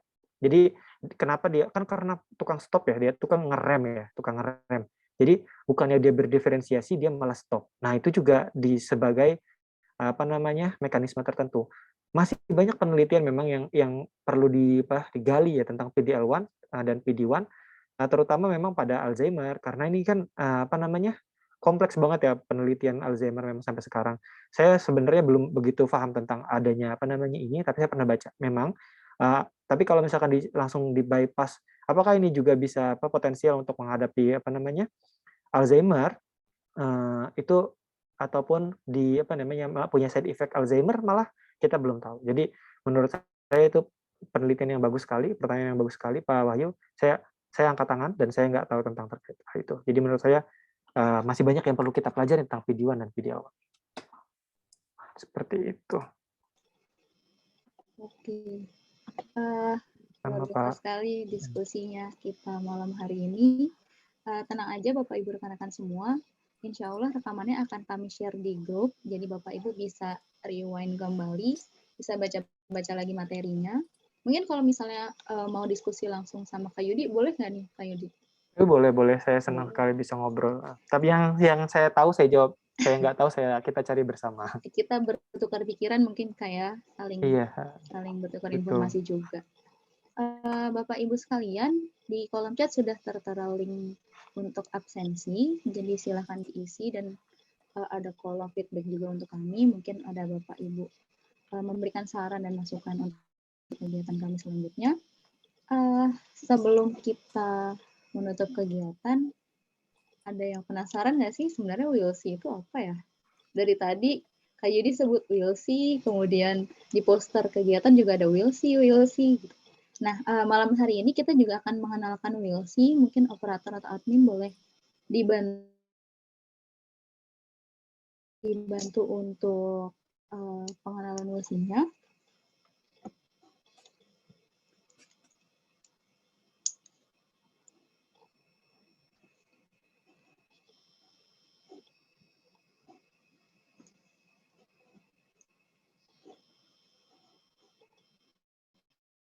Oke, baik. Di sini sudah terlihat ya. Kami mau memperkenalkan WILSI yang dari tadi disebut-sebut nih. Jadi WILSI adalah Wilhelm Learning Session Institute Indonesia. Kami merupakan platform training, mungkin bisa di next, yang provide atau menyediakan wadah training-training untuk kita belajar sama-sama. Targetnya adalah untuk dosen, mahasiswa, dan profesional supaya kita bisa upgrade, bisa high up our skill untuk bisa menjadi lebih profesional melalui training-training atau pelatihan-pelatihan yang dari berbagai sektor. Lanjut next, apa sih bidang-bidangnya? Atau apa yang kita lakukan? Yang pertama, training online dan offline. Beberapa training sudah kita lakukan sebelum webinar hari ini, dan karena terhalang pandemi juga, kita belum bisa melaksanakan training offline. Mungkin nanti setelah kondisinya sudah membaik, kita akan melakukan kegiatan training offline juga. Kita juga melakukan webinar series seperti yang Bapak Ibu dan kita semua hadiri malam ini. Kemudian juga ada academic event organizer. Jadi kita provide kerjasama dalam bentuk partisipasi apabila Bapak Ibu di instansinya masing-masing atau di kampus, di instansi Bapak Ibu semua mau melakukan training, bisa bekerja sama dengan kami, kita akan bantu untuk organize dan arrange kegiatannya. Boleh lanjut? Nah, ini scoping kegiatannya WILSI. Kita melakukan training juga di bidang sains, webinar juga yang hari ini kita bahas juga meliputi bidang sains, kemudian sosial dan bahasa.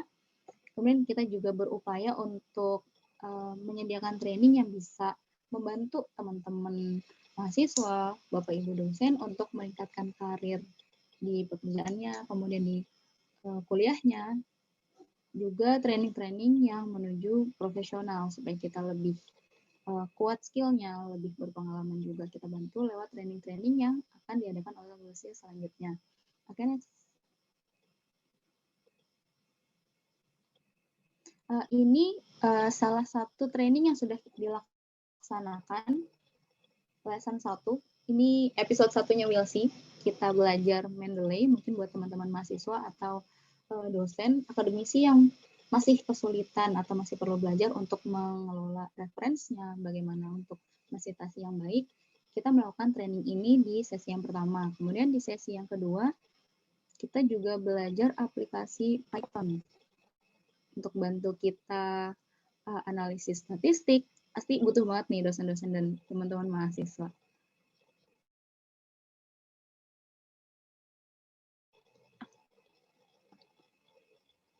Nah, ini foto kegiatannya memang kita lebih enak untuk dalam ruang yang lebih sedikit ya, biar kita fokus belajarnya. Jadi hanya sekitar 15 orang. Kalau misalnya memang kita butuh ruang lebih, kita akan bikin room yang lebih banyak, bikin sesi-sesi yang lebih banyak, karena belajar kita juga harus fokus. Oke, lanjut. Next lagi, next. Nah, untuk Bapak Ibu, rekan-rekan semua yang mau berkolaborasi dengan Wilsi atau mau tahu info-info lebih lanjut, atau kita juga di IG-nya udah mulai aktif untuk sharing informasi, sharing-sharing ilmu. Nah, supaya nggak ketinggalan, Bapak Ibu bisa follow IG kita yang belum di @wilsi platform atau tetap pantengin di Twitter dan Facebook kita. Oke. Untuk kegiatan terdekat kita ada minggu depan banget. Kita bakal sharing soal study abroad. Cocok banget buat mahasiswa atau teman-teman yang masih pengen coba kuliah lagi di luar, goes to abroad, why not? Kita akan diskusi langsung dengan awardee LPDP. Jadi kita bakal sharing kenapa sih kuliah di luar negeri itu harus, kenapa sih kuliah di luar negeri itu memberikan kita benefit yang besar, gimana sih caranya, itu kita akan bahas, kita akan diskusikan bareng sama pembicara yang luar biasa minggu depan. Jadi teman-teman bisa ikut di tanggal 3 Juli 2021 minggu depan nih, hari Sabtu, sama-sama malam minggu. Kita isi malam minggu kita dengan kegiatan-kegiatan yang bermanfaat ya. Nah, untuk 2 minggu berikutnya, next, ada kegiatan training Mendeley lagi, sesi 2. Tenang aja, kita training Mendeley-nya bukan lanjutan dari sesi yang pertama, kita ulang lagi.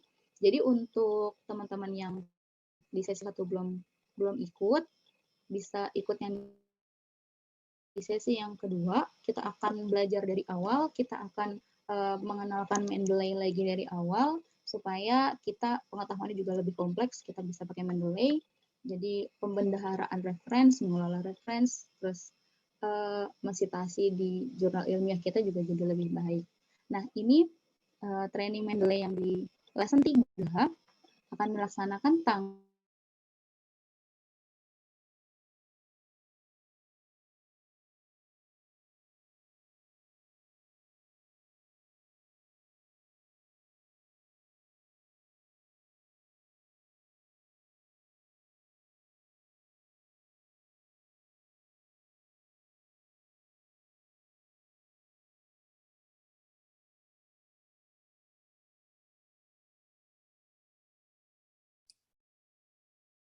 Halo. Ini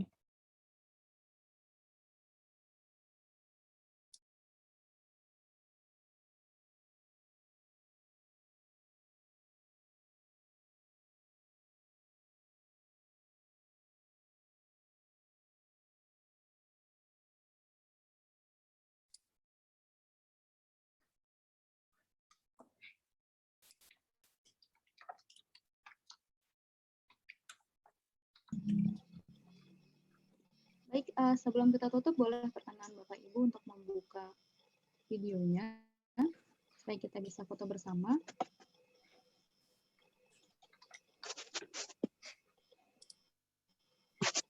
Boleh di stop share Kakak Alvin. Oke, thank you. Wah, ada Kak Bahari ya.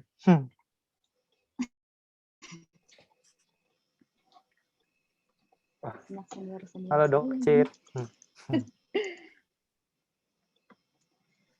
Wah, rame juga. Foto bareng. Mungkin operator bisa bantu untuk dihitung ya. Kan dipoto ya. Ke Baik. masker dulu sebentar.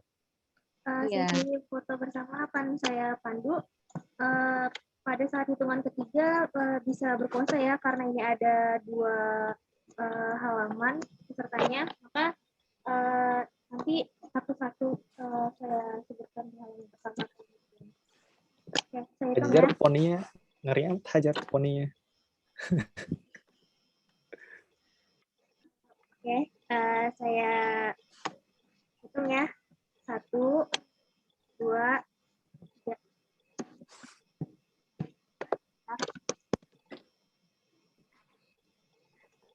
Ditahan senyumnya. Ya, sudah. Sekarang ini kedua, halaman kedua. 1, 2, 3. Baik, sudah.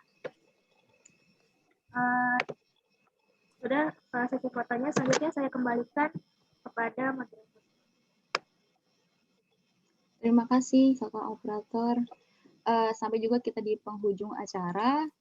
Sekali lagi saya ucapkan kepada Bapak Ibu rekan-rekan semua yang telah menghadiri lesson webinar seriesnya We'll See malam hari ini. Semoga apa yang kita pelajari menjadikan kita lebih bijak, menjadikan kita lebih bisa memberikan manfaat untuk kedepannya dan untuk orang lain. Saya ingatkan kembali untuk yang belum follow IG We'll See, boleh di follow di @we'llsee platform. Promo. Semoga kita bisa ketemu dalam semoga kita bisa bertemu dalam kegiatan-kegiatan We'll See berikutnya. Pantengin terus IG We'll See supaya tahu informasi semuanya. Oke, saya Hani selaku MC dan moderator menutup kegiatan ini dengan alhamdulillah. Selamat malam. Assalamualaikum warahmatullahi wabarakatuh. Waalaikumsalam.